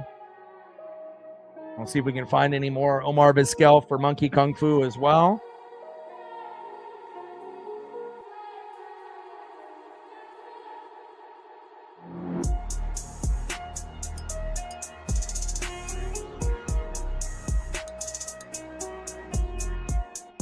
Appreciate you.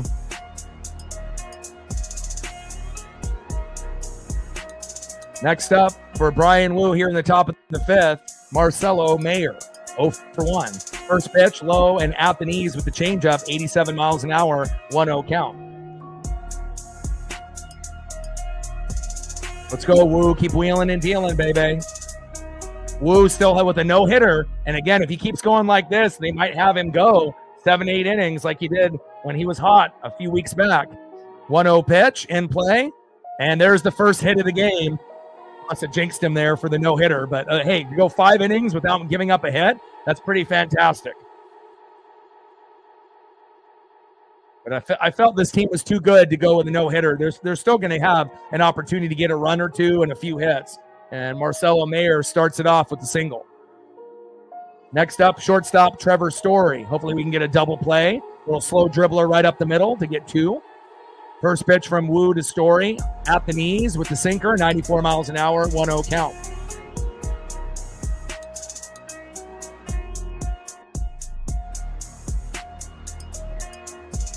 One-0 pitch, big swing and a miss, high and inside from Wu to Story. 1 ball and 1 strike with a runner at first and no outs. We're in the top of the fifth, 8-0 Mariner lead.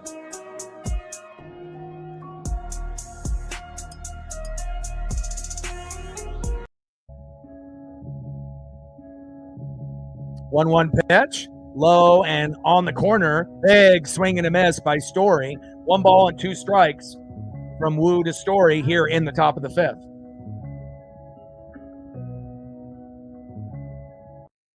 Let's go, Brian. Keep wheeling and dealing. Maybe he can have this stay at a 1-hitter.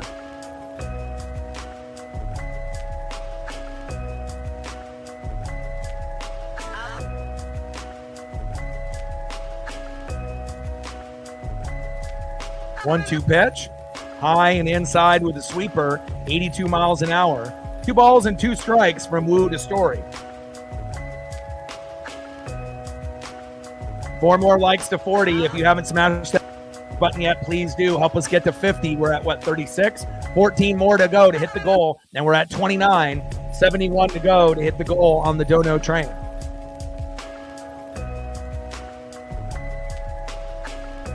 But not surprised at all that Florida ended up winning the Stanley Cup, and OKC will be winning.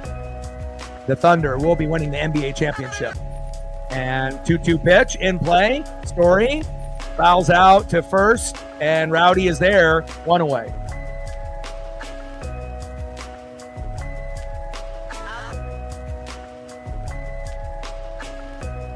Next up for the Red Sox, 0 for 1, second baseman David Hamilton.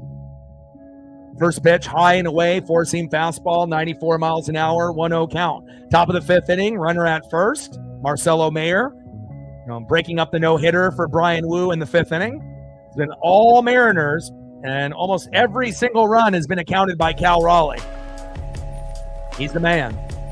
1-0 pitch, low and away with the sinker, 94 miles an hour by Wu. 2 balls and no strikes with a runner at first and 1 out. 8-0 Mariner lead here in the top of the fifth. We're fucking loving it.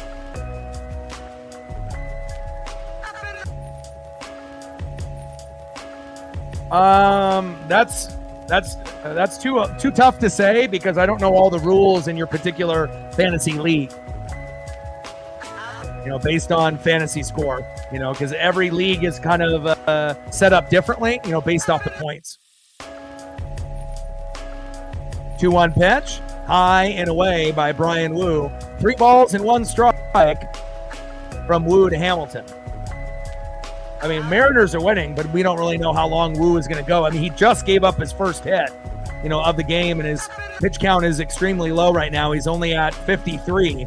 And when Walker Buehler left in 3.1 innings, he was already at 93. So it shows you, when you can hit, you can get those pitch counts up. And when's the last time we've seen a guy, have 93 pitches by the third inning and get pulled? Well, today, it's been a minute. And Hamilton with the walk. Next up, in the 8-hole, 0 for 1, DHing Rob Refsnyder. And hopefully we can get a double play here, a slow dribbler to third, and then a throw to second, and we can get out of this inning. A little harder to get a double play when runners are at first and second rather than just a runner at first, but it is still doable, just a little bit tougher, and you have to be able to have that dribbler, go to third base, in between third base and second base to the shortstop or second baseman, depending on where they're lined up. And then obviously, or the slow dribbler directly to the second baseman, and then they can toe tap and throw to first, but we'll see where we go here. First pitch to Refsnyder, takes a strike looking on the line, four-seam fastball, 96 miles an hour by Wu, 0-1 count. 0-1 pitch, right down the middle with the sinker by Wu, fouled off by Refsnyder. Nice souvenir for that fan. No balls and 2 strikes with runners at first and second and 1 out. And this is the most threatening the Red Sox have been up to this point since Wu had a no-hitter going into this inning.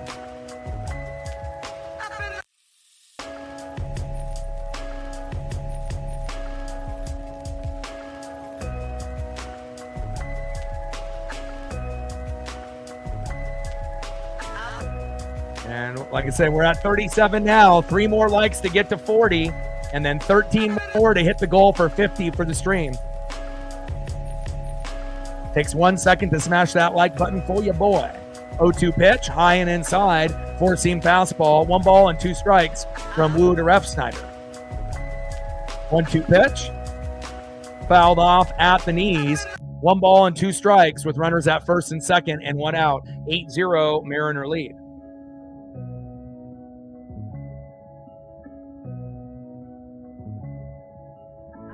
Gained some subs. Shout out to all the new subs today. Appreciate you. 32 subs now to go to 20,900, 132 to 21,000.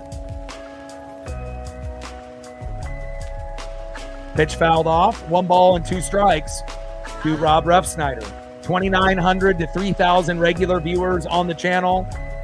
And again, we got the female viewership up. And shout out to all the people watching across the globe. United States, 71%, Venezuela 6.3. Shout out to all the people in Venezuela watching. Mexico 4.2. Shout out to all the people in Mexico watching. Dominican Republic 2.3. Shout out to all the people in Dominican Republic. And then Philippines, Canada, Japan, Colombia, India, Panama, as well as New Zealand, Australia, and a few others. Shout out to all the countries watching outside of the U.S., as well as all of our United States and US of A watchers as well. Love you guys, and I appreciate you. 1-2 pitch, high and inside. 2 balls and 2 strikes to Rob Refsnyder. 2-2 pitch, big swing and a miss, and down goes Refsnyder. A nice punch out there by Brian Wu. I like it, baby. Nice job, Brian. Bringing that electricity. Nice job, Wu. Brian Wu now up to 5 Ks today.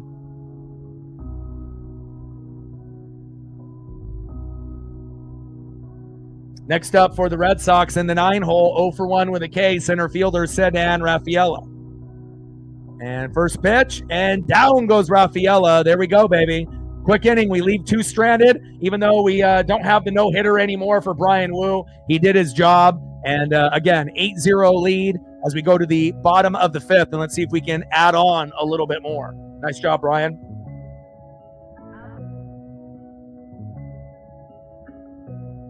Like, sub, donate, comment, share. If you haven't smashed that like button yet, please do. Help us get to 50 likes before the stream ends. And I believe what we're at, 27? 73 to go. Or 29, 71 to go on the Dono train.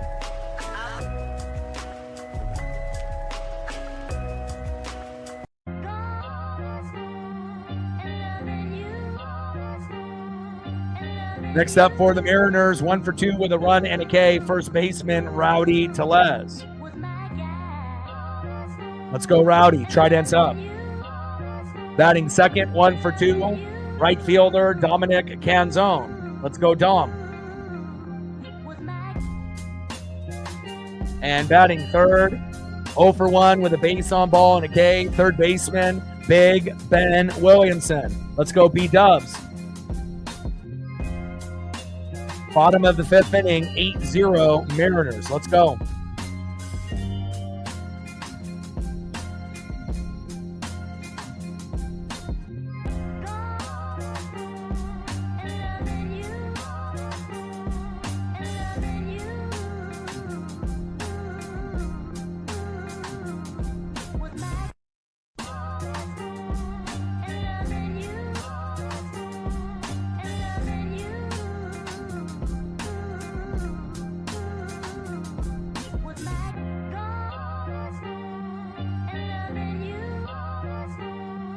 Megan in the building. How are you?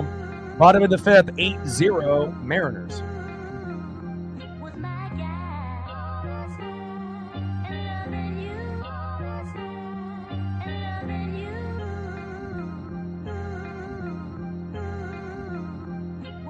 First pitch to Rowdy Tellez from Kelly. Takes a strike looking in the zone. Sweeper, 91 miles an hour.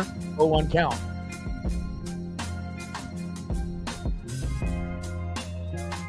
Oh, 1 pitch. Takes another strike looking on the line. Behind in the count. No balls and 2 strikes in the bottom of the 5th with nobody on. 8-0 Seattle lead. Come on, Rowdy.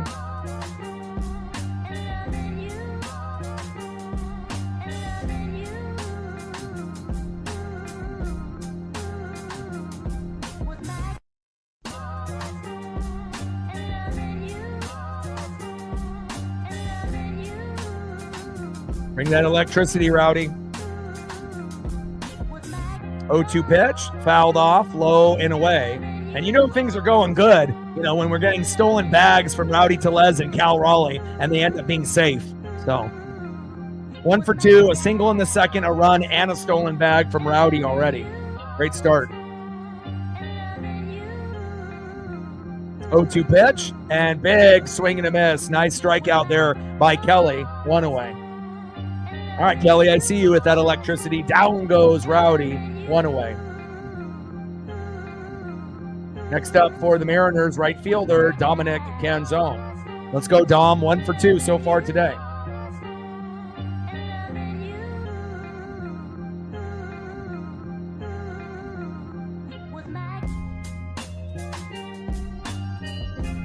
Now, there's no point of taking Wu out if his pitch count is low.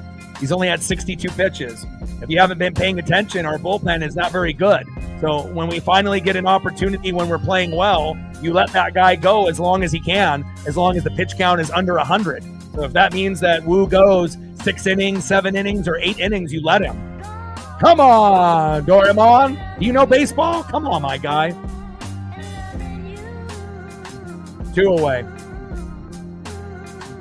Down goes Dom. Next up for the Mariners, 0 for 1 with a base on ball and a K, third baseman Ben Williamson. First pitch, big swing and a miss right down the middle. Cutter, 91 miles an hour by Kelly, 0-1 count. Yeah, Wu, we would assume Wu will keep going. You know, again, his pitch count is extremely low. So it's not like Walker Buehler, who had 93 pitches in the 3rd inning and they had to take him out. You know, usually you try to go to the 6th inning, and if you get to about 100 pitches or somewhere in the 90s, that's usually when you get pulled. You know, unless you end up having an injury or you're coming back from an injury, then they might pull you even sooner. But, you know, again, if you're doing well and your pitch count is low, I mean, hell, Wu had a no-hitter going into the 5th, only gave up a couple hits. It's not like Wu is down 8-0 right now and we still have him in the game. You know, you have to understand, you know, how baseball works. And on top of that, our bullpen isn't very good besides Matt Brash. So, you know, we want to make sure that we have Wu go as long as possible so no epic comebacks happen with the Red Sox. And Williamson. And down goes Big Ben. And again, no production there in the 5th. Let's go to the top of the 6th inning and see who's up next.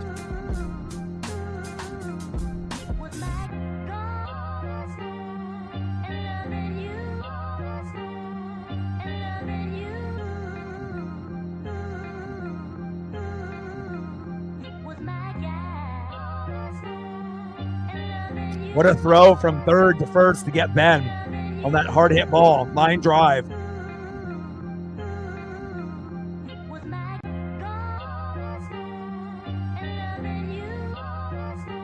Yeah. We can't even really say that we trust Gabe Spire anymore because he was electric at the beginning of the year. Then he was bad for about 2 to 3 weeks. Then he got good again for a few games. And then he got bad again where he was giving up, you know, wild pitches for runs and we lose. He gives up homers, gives up RBIs, you know, so again, we're going to have quite a few guys, you know, kind of competing for being like 3rd best, Bizzardo, Pop, and a few others, but really the only trustworthy guys are going to be Matt Brash and Andres Munoz, and that's really it. But again, you know, Spire might be our 2nd best, but even with Spire, you know, we don't trust him as much as Brash. You know, I mean, he is one of the better lefties, but it just seems like Gabe has been fucking up a little bit more than we're used to lately. So, and hopefully that will change. All right, let's go to the top of the 6th inning with a nice 8-0 lead.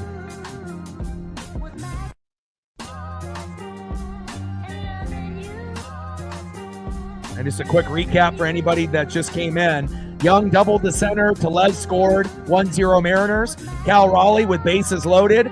Get the rye bread and the mustard. Grand salami by Cal Raleigh in the bottom of the 2nd. 5-0 Mariners. Then in the 4th, Cal doubles to right. Goes 3 for 3. Crawford scores. Young scores 7-0 Mariners. And then Polo sac fly. Raleigh scores 8-0. Single-handedly, Cal Raleigh winning the game by himself. Let's go. As well as Brian Wu. Next up for the Red Sox, left fielder 0 for 2, Jarren Duran. First pitch from Wu to Duran. Takes a strike looking in the zone. 0-1 count. 0-1 pitch in play. And grounded out to first. 1 away.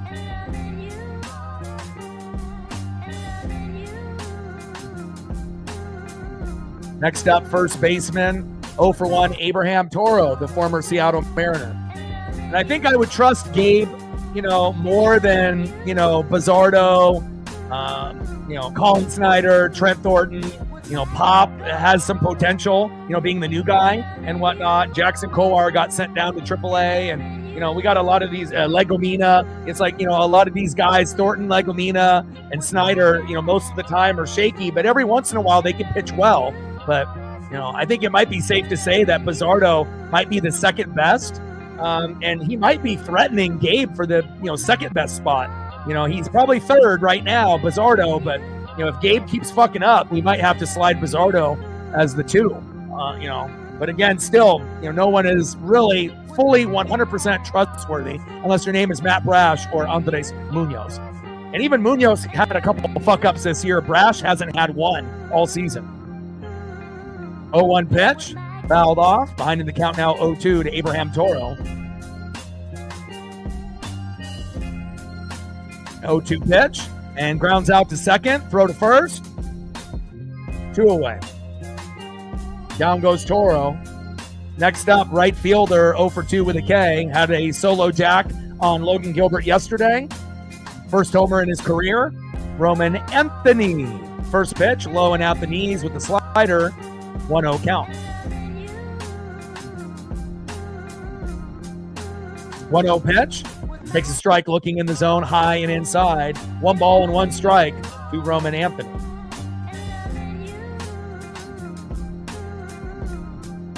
I like Gabe's ability to be a strong lefty. We had Taylor Saucedo, who's a shitty lefty. So we know the difference between good lefties and bad lefties in the pen. But again, wild pitches, giving up home runs and RBIs. It's just, we still like him a lot, and we're hoping that he'll be more like Matt Brash, but, we'll see. 1-1 pitch, big swing and a miss, low and away. 1 ball and 2 strikes with nobody on and 2 outs. Wu on the mound, Anthony in the box. And the longer that we can have Wu go, that will, give us a chance to not have someone come into the game and fuck it up. Like if they bring in Trent Thornton or Colin Snyder or Legomina, it's like, I want to see Matt Brash, I want to see Wu go to like the 7th inning and then have Brash come in the 8th and then Munoz in the 9th and then boom, game over. And then we go into tomorrow confident with our heads high, right? And then we go against Garrett Crochet, who's awesome, but we beat him last time in Boston, and we have Luis Castillo. And again, Castillo's been pretty good. He might give up a homer or 2 early, but usually he'll settle down and pitch well. And Castillo actually has been good this year. We really haven't had a bad pitcher this year besides Bryce Miller. So, besides the other guys that they had temporarily, like Luis F. Castillo, that didn't last very long on the roster.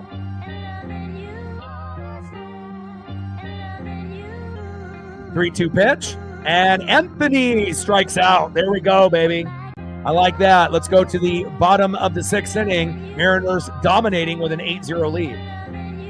Yeah, and hopefully we can get some more lefties at the trade deadline. Get a couple guys pitching left, in the bullpen. Obviously, we have Durangelo, our draft pick, that can pitch right or left, but he's obviously not ready yet. And at some point, they're going to try to make him a starter, and he'll end up being our 5, when they bring him up, whether that be in a couple years. We don't know, but definitely excited for his debut whenever that happens. All right, let's see who's up here next for the Mariners in the bottom of the 6th. The man that got it started. The party started with Cole Young, 2 for 2, and this might be the first game that he actually has started 2 for 2, 2 runs and an RBI, the most productive game in his career up to this point. Cole Young, nice job. Batting second, 1 for 2 with 2 runs and a base on ball. It's the Crawdaddy, J.P. Crawford, playing like an all-star. And it's crazy to think that Julio Rodriguez is probably playing the worst out of anyone in the starting lineup lately, and we're still winning without him. But thankfully, Cal stepped up today. Can we get Julio with a cheap single, double, or solo jack just to make us fans feel better? Center fielder Julio Rodriguez. Like, Julio is too good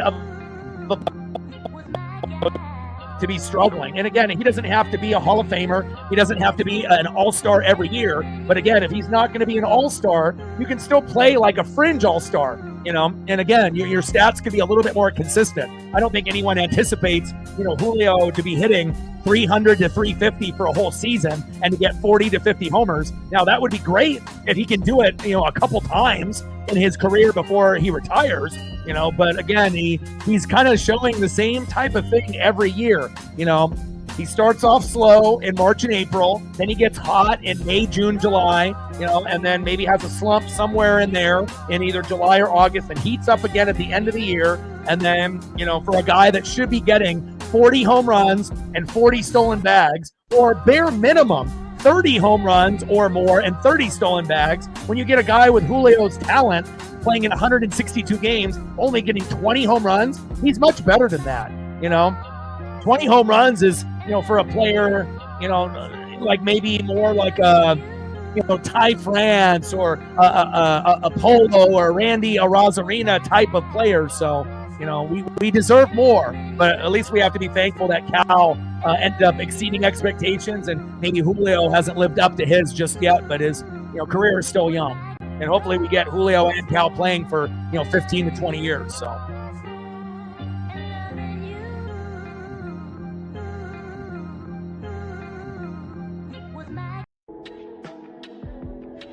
One-two pitch, and big swing and a miss, and Cole Young not able to go 3 for 3 for the first time in his career, but hey, 2 for 3, I'll take that. Nice job, Cole. All right, one away. See if we can get one more hit before the game is over. Next up is shortstop J.P. Crawford. 1 for 2 with 2 runs and a base on ball. Let's go, J.P. Like, sub, donate, comment, share. If you haven't smashed that like button yet, please do. Help us get to 50 likes before the stream ends. And we're at $29 on the Dojo train, 71 to go. Bottom of the 6th, 8-0 Mariner lead. Yeah, and again, I like Julio playing. We're not the same team without him. Just his presence on the field gives us confidence. We know that he can rob home runs. We know he's going to show effort in the outfield, not like Randy Arozarena day in and day out where, he picks and chooses when he wants to hustle. Julio hustles all the time, and he can steal bags. It's just the one thing that we want Julio to be better at is patient in the box. And if he's more patient, you can go from a 20 home run hitter to a 40 home run hitter, and no one would even blink an eye. Like, that's what we would assume that he would be. A lot can change. His stats can double. Instead of being a 200 to 250 hitter, he could be a 280 to 320 hitter if he just changed and tweaked a few things. But that also takes, with more film study, working with Ichiro and Edgar and Seitzer more, watching film, of the pitchers. And I highly doubt that he's putting in the work, because if he was putting in the work, then the stats would be better and his play would reflect it. I kind of feel that in his eyes, like, hey, I'm Julio Rodriguez, I'm a superstar, but you have to realize you're not even the face of the franchise anymore. You might have been for the first couple years where we were hoping for you to be Ken Griffey Jr. 2.0, but the reality is Cal Raleigh is the best player on the team, and even Logan Gilbert is better than you as a pitcher. So, again, I don't even know if Julio is the third best player on the team, but he's somewhere in that range, third or fourth, as J.P. Crawford walks on 6 pitches. But, Julio does have the ability and the skill set to be the best player on the team, but I don't know if he'll ever live up to the potential of living in Ken Griffey Jr.'s shadow. Maybe it's a little too much for him. All right, Julio, we've been talking about you this whole series here. 0 for 2 with a run and a base on ball. And again, we'd be happy with just a single, a double, an RBI single, a triple, a home run, just something productive. Stand with Ukraine in the building. What's good? But again, when Julio is not playing, we're not the same team. Even if he goes 0 for 4, just having him out there defensively for fly balls is a big, big plus, for us out there, especially with no Victor Robles in right. And Randy, we can't really trust Randy, game in and game out to hustle in left field. 1-0 pitch at the knees, changeup there by Bernardino. 2 balls and no strikes to Julio Rodriguez. And in these last 2 at-bats, obviously, compared to the first one, he's actually, letting the pitches come to him, which is finally nice to see. But, Julio's one of those guys that he has to put in the extra effort if he wants to be an all-star every year or potential Hall of Fame player. If he's just going to be, partying and hanging out with friends and not putting in the work, it's not going to happen. And there we go, Julio. He heard it and got a single right up the middle. Nice job. And again, if he didn't take those first 2 balls, he would have probably popped up or struck out. So nice to be able to see Julio get a single and, start the rally. Here we go. Nice job, J-Rod. Because normally when you get the first 2 pitches, he's already swinging at the first one, fouling off on the second one, and when you get behind in the count 0-2, you're going to be out if you're Julio 90% of the time. When you go to a 2-0 count, your chances of getting a hit goes up like 70%. And on the third pitch, he gets a single right up the middle. No surprise. Next up, 3 for 3. Can he go 4 for 4? The best player on the team, big dumper, Cal Raleigh. 6 RBIs tonight, ties a career high. Can he do it again? 3-run homer to make it 11-0? Or an RBI single or double? We'll find out. 1-1 pitch, takes a strike looking low and at the knees. 1 ball and 2 strikes with runners at first and second and 1 out. Cal Raleigh single-handedly beating the Boston Red Sox by himself. Let's go, big dumper.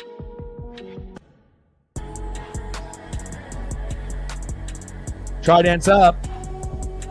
Let's go, big dumper.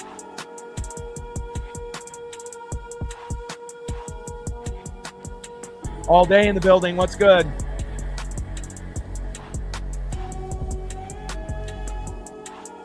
In play. And Cal pops out to second base, 2 away. You know, it's going to be hard for any player to go 4 for 4 or 5 for 5. I mean, unless your name is Ichiro Suzuki, right? But Cal, 6 RBIs out of the 8 runs. What a fucking G. Julio could only dream of putting up production like that. Even in Julio's prime in years 7 through 10, he'll probably not be able to put up production like that. But we'd have to be blessed. For every Jordan, you need a Pippen. Next up for the Mariners, 0 for 1 with an RBI and a base on ball, DHing Jorge Polanco. First pitch from Bernardino to Polo, takes a strike looking low in the zone, 0-1 count. 0-1 pitch, high and away with a curveball by Bernardino. 1 ball and 1 strike with runners at first and second and 2 outs. 8-0 Mariner lead. And with 1 swing, we can get to either 10-0 with a 2-run RBI double or 11-0 if Polo homers. Let's go. What's good, brother?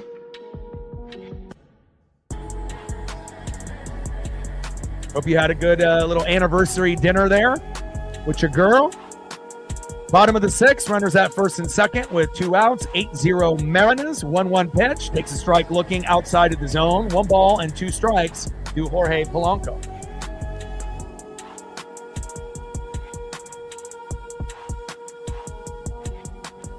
Let's go, Polo.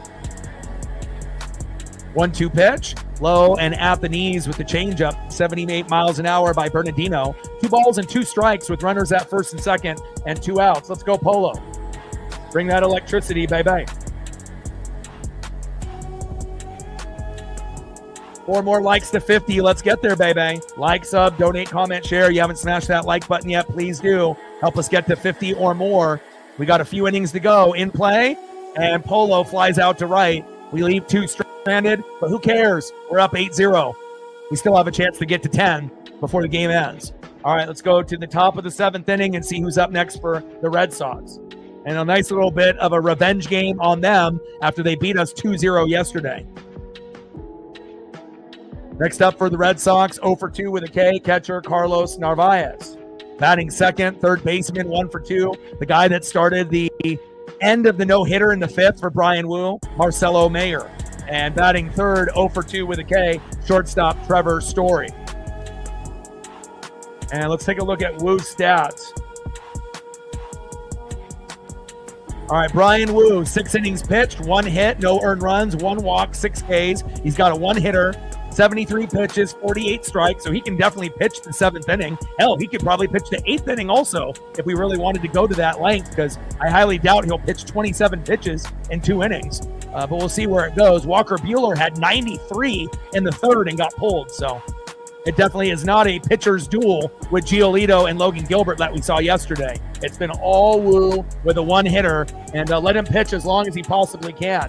And again, we've seen Wu on my birthday go 8 innings and go deep. We've seen Logan Evans go 8 innings this year as well and dominate. And hopefully we can see, obviously, Wu go 7 or 8 here today, as long as the pitch count stays low.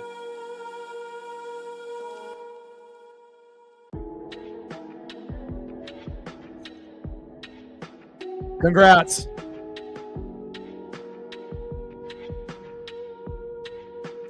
How was the new How to Train Your Dragon? It looks interesting.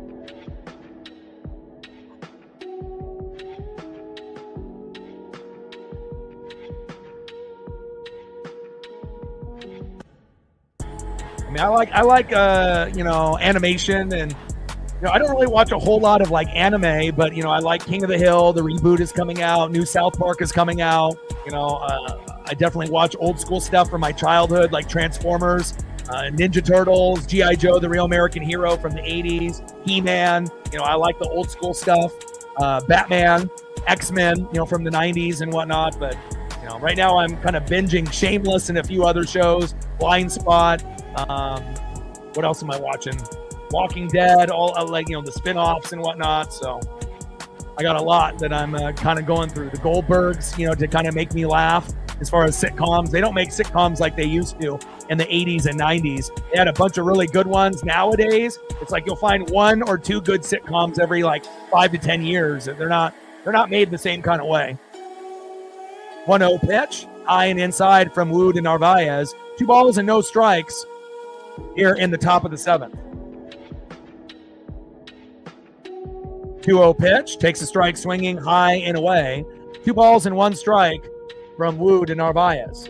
I would love for us to shut these guys out, especially since we got shut out yesterday. But again, it already felt like we were going to win once that grand slam happened. Same thing that happened with J.P. Crawford. If you get a grand slam within the first 5 innings and you're up 5-0, you're, more than likely you're going to win. Momentum is in your favor. So, and if you get a 5-0 lead within the first 3 innings, then it's really over. It's like a gut punch you never can recover from. It's like a Mortal Kombat fatality, and you're done. 2-1 pitch, high and inside. 3 balls and 1 strike from Wood and Narvaez. Let's go, Woo. And it's strong, my guy. 3-1 pitch, high and away. 4-seam fastball, big swing and a miss. Count now is full. 3 balls and 2 strikes from Wood and Narvaez. 3-2 pitch, fouled off right down the middle. 4-seam fastball, 95 miles an hour. Narvaez in the box. Brian Woo on the mound. Let's go, Woo. Be electric. 1 hitter so far. We'll take that. Ana. Buenos días. Buenas noches. Buenas tardes. Vamos, maneros. ¿Qué pasó? Pitch fouled off again. High and in the zone. 3 balls and 2 strikes with nobody on and no outs. 8-0 Mariner lead. Oh yeah, Rick and Morty is fucking fantastic. It's so original, too. Obviously it kind of pushes the boundaries a little bit, but that's why it's on Adult Swim and whatnot. But yeah, I mean, obviously that's a very unique one of one. There's nothing like it, and there never will be. Pitch fouled off again with the sinker. 3 balls and 2 strikes. Count is full with nobody on and no outs. Pitch fouled off again. 4 consecutive foul balls by Carlos Narvaez. I think my favorite underrated cartoon that's kind of modern day is Regular Show, where that was kind of paired up with Adventure Time on Cartoon Network back in the day. That is a very underrated cartoon. It's very good. I still watch it from time to time. And that is a 6-pitch walk. Narvaez going to first. But I think Regular Show is written really, really well. Character development, the writing, the characters, it's very, very good, even to this day. And I heard they're doing a reboot of that too, so looking forward to that. But it really just kind of depends on my mood. If I want to watch something cartoon related, post-apocalyptic related, like Walking Dead with zombies, or if I'm watching something like FBI related, like Blacklist or Blind Spot, and that will, obviously catch my craving for that type of show if I'm in the mood for it. Top of the 7th with a runner at first and no outs. Next up is Marcelo Mayer. First pitch to Mayer, and there's the double play. First to the shortstop, Narvaez out at second. Boom, 2 away. That's what I'm talking about, baby. And next up is supposed to be Trevor Story, but now we're going to get Campbell to pinch hit.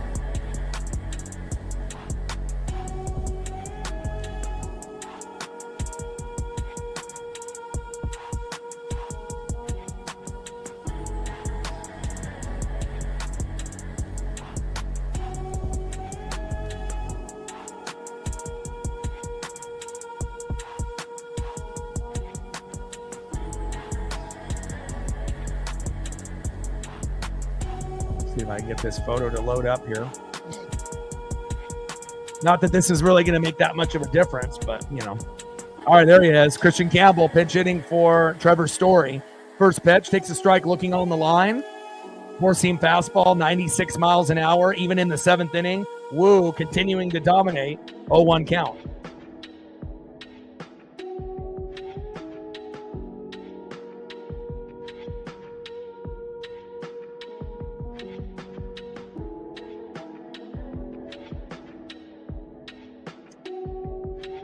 Just because you're losing today doesn't mean you're trash. You guys have won the last 7 games in a row. Pitching has been excellent, so just because you're getting your ass kicked in one game today doesn't mean that they're not good. And down goes Campbell. You got Garrett Crochet on the mound tomorrow against Luis Castillo. It could go either way, but we like our chances. All right, let's go to the bottom of the 7th inning and see who's up next here for the Mariners.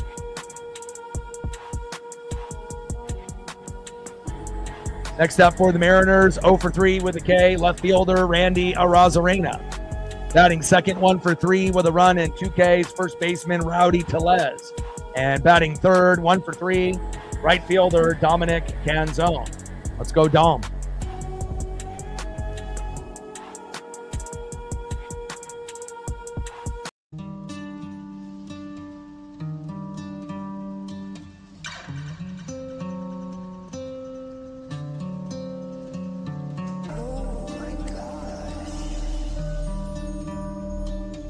Well, Coach RJ, if you weren't good, how did you guys win the last 7 games in a row?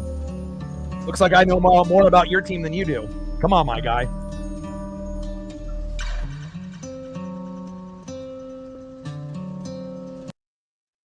Yeah, just because Walker Buehler sucks doesn't mean the team overall sucks.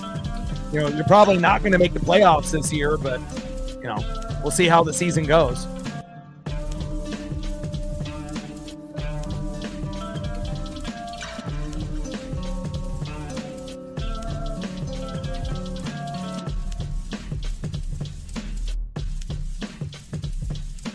Nice.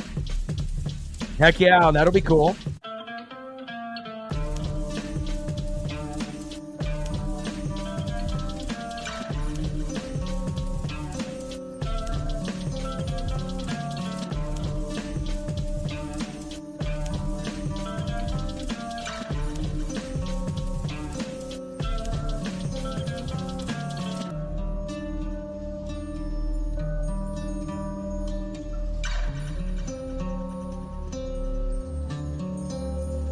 Yeah, I know, I saw that. All right, they got Dylan Moore pinch hitting here. Bottom of the 7th, 8-0 Mariners. Dylan Moore coming in to the matchup, and hopefully Dylan Moore won't strike out in 3 pitches. No, Story played, but they just decided to have someone pinch hit late for him, which typically happens when you're down at some point. First pitch. And fouled out to first. That was a quick at-bat. That almost reminded me of Julio Rodriguez. Down goes Dylan Moore in 1 pitch as they bring in Jorge Alcala on the mound in relief. What a wasted at-bat for Dylan Moore there.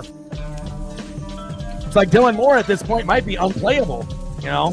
Like even I feel like Mitch Garver and Donovan Solano, you know, are bad as well, but those guys have a better chance. And it's not like Demo's been bad the whole year. He was hot at the beginning of the year when Jorge Polanco was hot in April. But since then, you know, hasn't really done a whole lot. And anytime that he gets to play, when he's not an everyday player, he's not good. He ends up getting out within the first 3 pitches. But if Dylan Moore starts to play every day, then I think the production would, go up. But for a guy that almost has double-digit homers, around that 8-9 range, hasn't hit one in a long fucking time.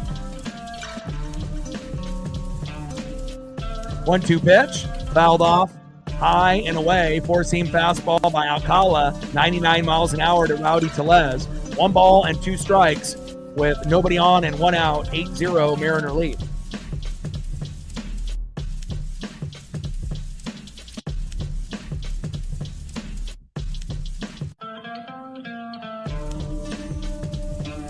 Hilarious to see fans of teams crash out just because they lose 1 game. Like, did you just forget what happened yesterday, winning 2-0, or the previous 6 games that you won before that? That's the difference between actually real fans and fans that, aren't really true fans of their team. Watching when it's convenient, watching when you win and only when you win, Down goes Rowdy, 2 away. I mean, you got to take the good, the bad, and the ugly. It's 162 games. And even with Devers, going to the Giants, again, if they make a couple moves at the deadline and get hot, it's possible that the Red Sox could, make a run. Will they? More than likely, no, but it's possible. I mean, they have a similar record to the Mariners right now, and all they have to do is get into second place behind the Yankees, just like where we're sitting right now behind the Stros. So obviously we have a better team than them, at this point, but anything is possible. Hell, they swept the Yankees just a few days ago, and I don't know how many people saw that coming. So 1-1 pitch, fouled off, 1 ball and 2 strikes to Dominic Canzone.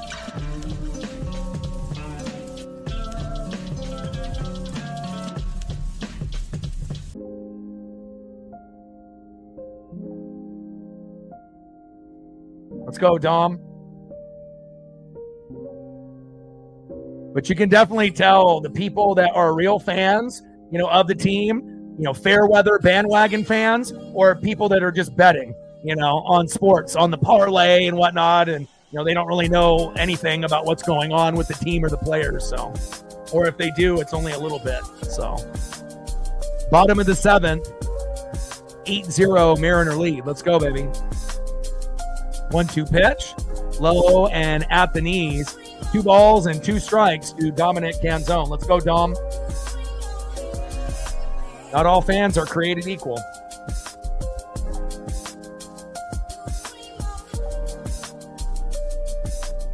2-2 pitch. Curveball fouled off. 2 balls and 2 strikes from Alcala to Canzone. Yeah, but again, Devers going to the Giants, he wasn't ever going to be able to play third because they already have a Gold Glover there in Matt Chapman, and they already have Bregman for the Red Sox. So, if they had him, play DH and then there was injuries and he refused to play third and first, well, guess what, Devers? You don't got a chance to play anything besides DH or first base, if they need the help there. And, once you're away from the problem, you can't be a problem again, for a team that's better than the Red Sox and the Giants, who are a playoff team this year. So at some point, you're going to have to, play first, even if you don't want to. And you don't have to be around the same coaches and players anymore. So, you might as well just do it. In play, and down goes Dominic Canzone. And that's the end of the 7th inning. Let's go to the top of the 8th with a 8-0 lead.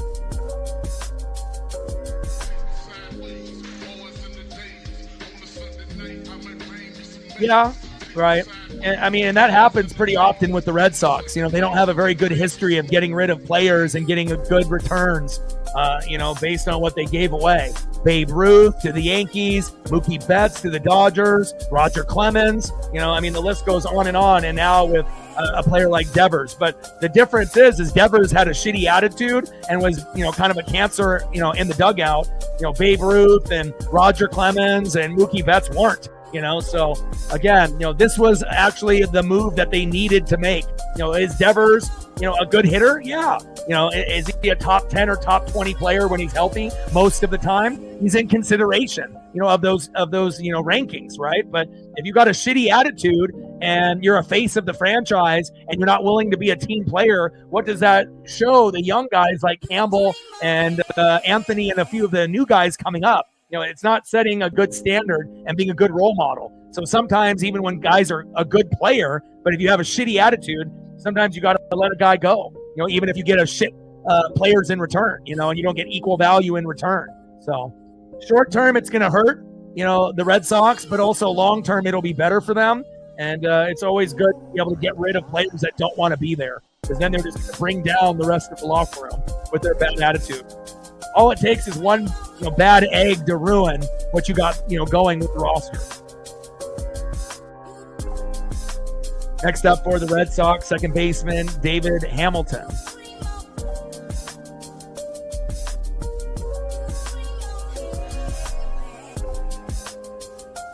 Batting second, DHing unless they have someone new come in, Rob Refsnyder.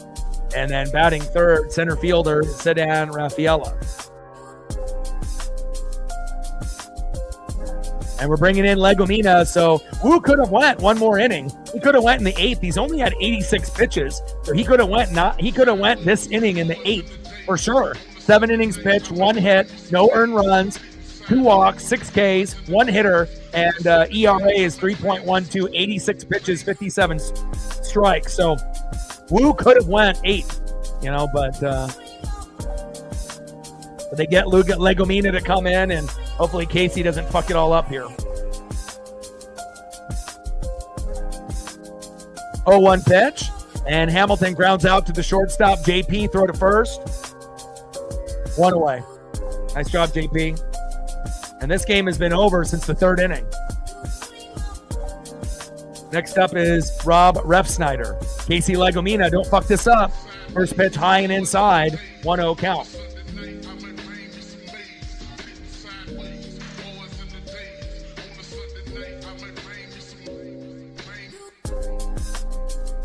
Luke Raley, yeah, I'd love to see Luke back on the roster. I would definitely take Luke over Dylan at this point, just to see what Luke can do. I want Harry Ford, obviously. That would be Harry Ford, Luke Raley, as well as Tyler Locklear at first. But, we're stuck with some of these old vets like Solano and Garver just based off contracts, it feels like. 2-1 pitch, big swing and a miss. 2 balls and 2 strikes from Legomina to Refsnyder. 299 average, 4 homers, 12 ribbies for Refsnyder being a part-time player. 2-2 pitch, low and away. Count now is full. 3 balls and 2 strikes from Legomina to Refsnyder. 3-2 pitch, and big swing and a miss, and down goes Refsnyder. Nice pitch by Legomina, 2 away. Down goes Rob. See ya. Next up, center fielder, Sedan Rafaela.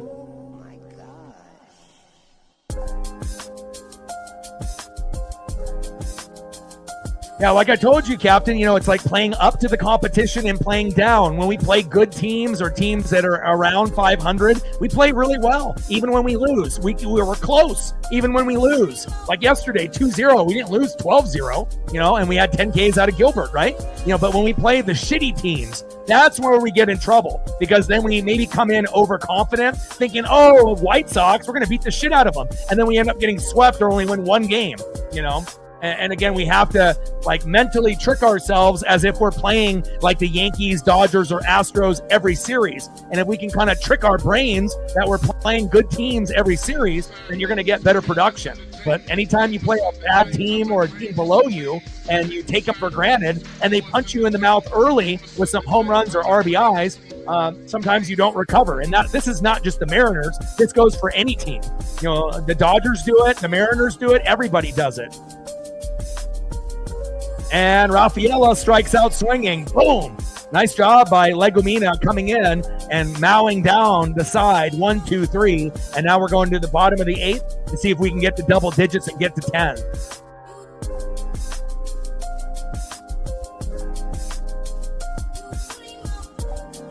Next up for the Mariners, 0 for 2 with a base on ball and a K, Ben Williamson. Let's see if Ben can get a hit. Batting second, having his best game so far in his young career, 2 for 3 with 2 runs and an RBI and a K, Cole Young. And batting third, 1 for 2 with 2 runs and 2 base on balls, a guy that's been playing like an all-star even though he won't make it, J.P. Crawford. Let's go, baby. Like, sub, donate, comment, share. If you haven't smashed that like button yet, please do. We're getting down to the nitty-gritty. We only need 3 out of the 42 people in the room to smash that like button, and we'll hit the goal. Let's get there if we can before the game ends. And we're at, 29? 71 to go to hit the dono goal. Let's go. And I will be live tomorrow for the rubber match. We're good playing in the afternoon this year. We weren't in 2021, 2022, 2023, or 2024, but we are one of the best teams in MLB in the afternoon in 2025. Luis Castillo versus Garrett Crochet. And it's not going to be easy. It might be similar to the Giolito-Logan Gilbert game, but I still think, even with Crochet on the mound, we did beat him in Boston the last time we faced him. And if we can get 1 to 3 runs on Crochet in the first 5 innings, I think that we will have a good chance to win. So, the magic number tomorrow will be 5 runs, 7 to 10 hits, just like it was today.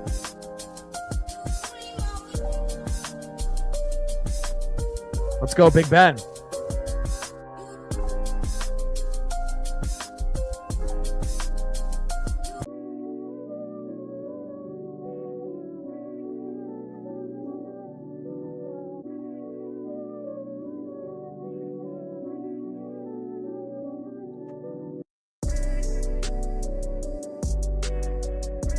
Gained a few more subs. Now we're only needing 30 more to go to 20,900, 130 to get to 21,000, and that's the number we're shooting for.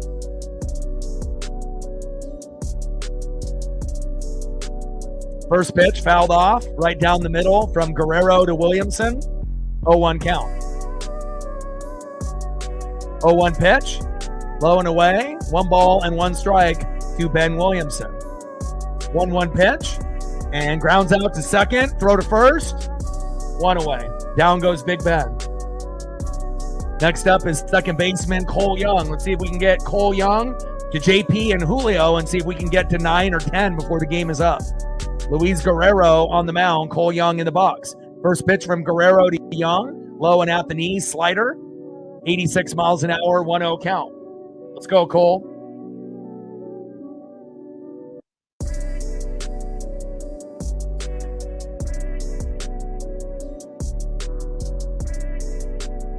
That one hopper was hit a little bit harder. It could have got past the infield and maybe Ben would have got a hit, but we're all right. We're up 8. 1-0 pitch, high and away, 4-seam fastball, 2 balls and no strikes from Guerrero to Young. And one thing that I've noticed on Cole Young today, he was more patient in the box than he's ever been, and it paid off. 2 for 3 with 2 runs and an RBI, and really got the party started. And I wish Julio would take notes. 2-0 pitch, high and away, good eyes by Cole Young. 3 balls and no strikes from Guerrero to Young. And we'll see if he can get on with a walk or he can find the pitch that he wants and we can get on base here. But I assume it'll be a walk. 3-0 pitch, and there it is. 4-pitch walk for Cole Young. What a game. Best game of his young career so far, and a big part of us winning today, Cole Young. Obviously, Cal is the catalyst with a career-high 6 RBIs, but if we didn't get Cole on base early, who knows what would have happened. Next up, 1 for 2 with 2 runs and 2 base on balls. Shortstop, it's the Crawdaddy, J.P. Crawford. Playing like an all-star. He won't be an all-star, but he is our all-star, J.P. Crawford. Let's go.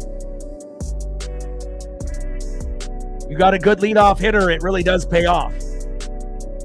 Ichiro, Victor Robles, J.P. Crawford.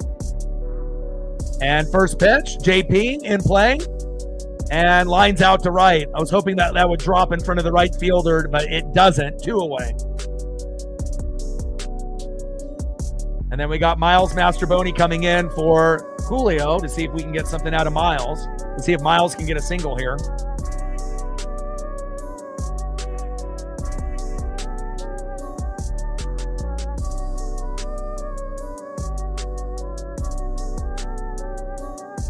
First pitch. High and inside, 4-seam fastball an hour by Guerrero to Miles Mastroboni, who actually has been our best not everyday player on the Mariners. No matter if Miles plays once every 3 games, once every 5 games, most of the time he's pretty productive. 0-1 pitch in play, flies out to right, and that's the end of the 8th inning. And again, we'll see what we have here in the top of the 9th. Last opportunity for the Red Sox. Eaton, Toro, and Anthony.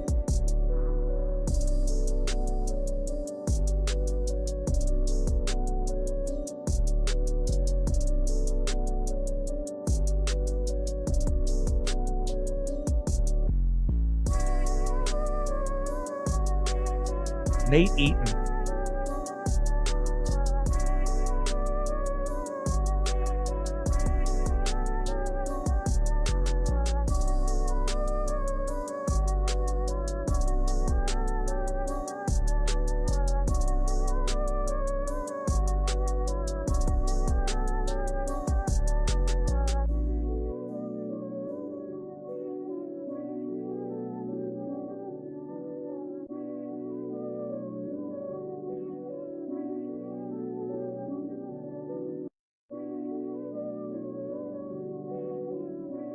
All right, Munoz is coming in for Legomena. Good. There's Nate Eaton there.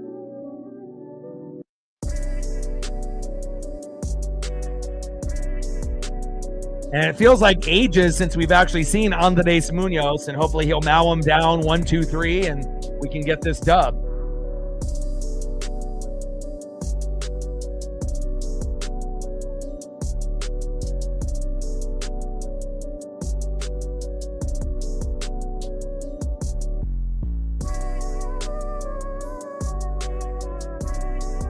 Two more likes to 50. We're at 48. Like, sub, donate, comment, share. Now we're at 49. Who will be the last one to get us to 50? We're one away. Let's get there, baby. Top of the ninth, 8-0 Mariners. And I know for outsiders, that aren't Mariner or Red Sox fans, it may not be the most, exciting game from, inning 1 to inning 9. But when you end up losing 2-0, when both teams have 4 hits and both pitchers get 10 Ks out of Giolito and Logan Gilbert, this fucking feels good for us. We swept the Guardians, then we fell flat yesterday and lost 2-0. This is exactly what we needed, as we approach Garrett Crochet with Luis Castillo on the mound tomorrow. So, again, Mariner fans, we love this shit, and hopefully we'll see scores like this in the future as well. First pitch from Munoz to Eaton. Takes a strike looking. 0-1 count. 0-1 pitch. Big swing and a miss right down the middle. 97 miles an hour by Munoz. Behind in the count 0-2. Top of the ninth. Munoz on the mound. Nate Eaton in the box. There you go. Great stat. Zunino. I think Zunino is on the Guardians now, but he's hurt, I believe. In play, and Eaton singles to center. Come on, Munoz. Don't be looking like Gabe Spire out there. I need you to look like Matt Brash. And Eaton, not an everyday player, gets a hit. Now we need a slow dribbler right up the middle by the former Mariner, Abraham Toro, to get 2 outs. And let's see if Munoz can deliver. First pitch, takes a strike looking with a sinker. Right down the middle, 0-1 count.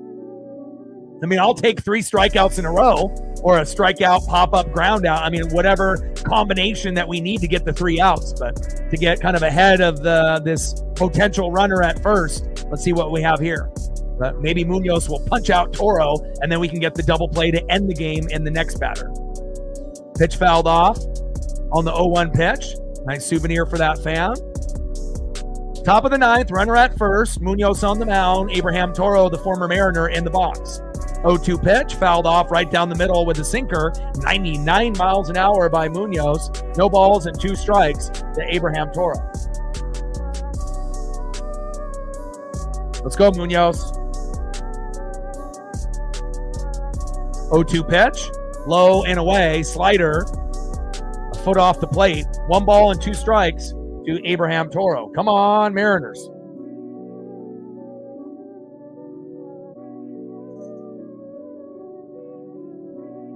Let's go, baby.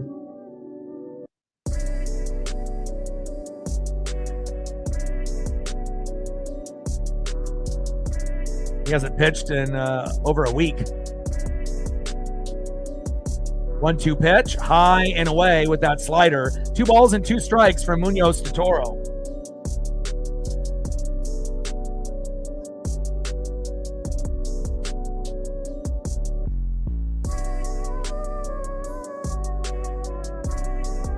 Two pitch, fouled off. 2 balls and 2 strikes with a runner at first and no outs. Come on, baby.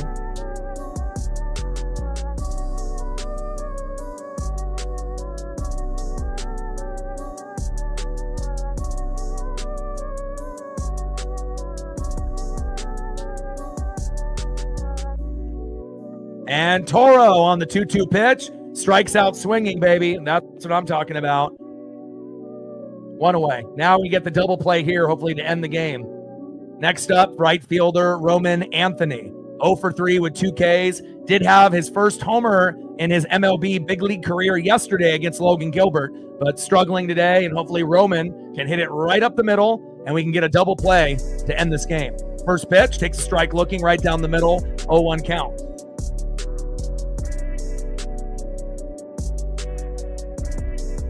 0-1 pitch. Tries to jam the hitter at the knees with a slider, 89 miles an hour. 1 ball and 1 strike from Munoz to Anthony.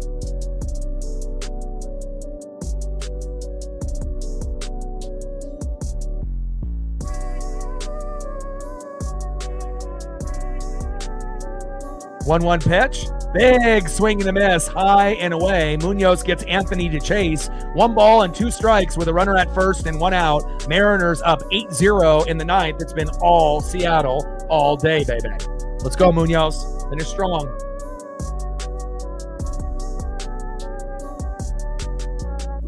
Flying Monk in the building. What's good? And I'll give you a quick recap of what's going on in the matchup. Pitches outside, 2 balls and 2 strikes from Munoz to Anthony. So it's been Cole Young's best game in his early career. Cal Raleigh has 6 RBIs out of the 8 runs. Cole Young doubled the center. Tellez scored in the bottom of the second, 1-0 Mariners. With bases loaded, Cal Raleigh get the mustard and rye bread, hits the grand slam, 5-0 Mariners in the second. And then in the fourth, Cal Raleigh doubled the right, and Crawford and Young scored 7-0 Mariners, and then Polo hit a sac fly, and Raleigh scores again. So Cal is actually, responsible for 6 out of the 8 runs and tying a career high 6 RBIs. Been all Cal Raleigh all day, every day. All right, 2 away.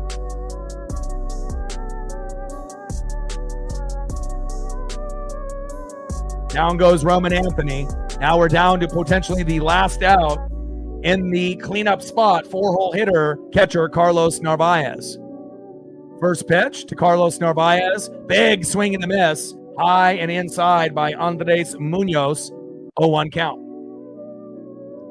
But again, it's much better. Obviously we had a great performance with 10 Ks out of Logan Gilbert, but we only had 4 hits yesterday. Roman Anthony had a solo jack.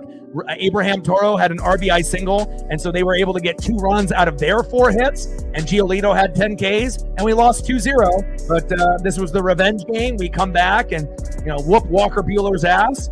He has 93 pitches in the 3rd inning, and we had him sit down, and I'm hoping that we can end up winning this game with a shutout so that Red Sox can feel what it's like to lose that way.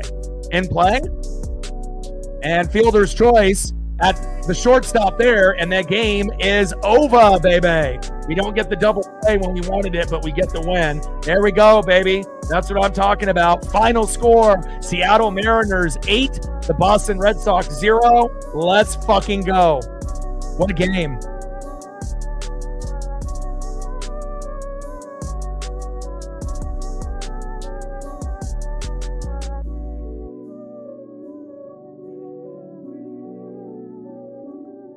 And when the Mariners win, what do? We fucking dance. Mariners win. Mariners win. Mariners win. Let's fucking go. 8-0 Mariners. Brian Wu with the win. Walker Buehler with the loss.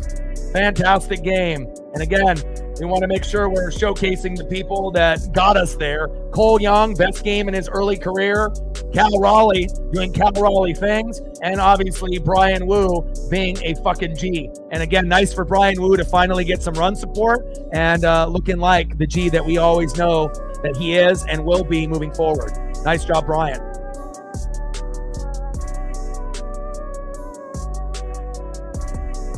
Let's go, baby. Nice dub by the Mariners.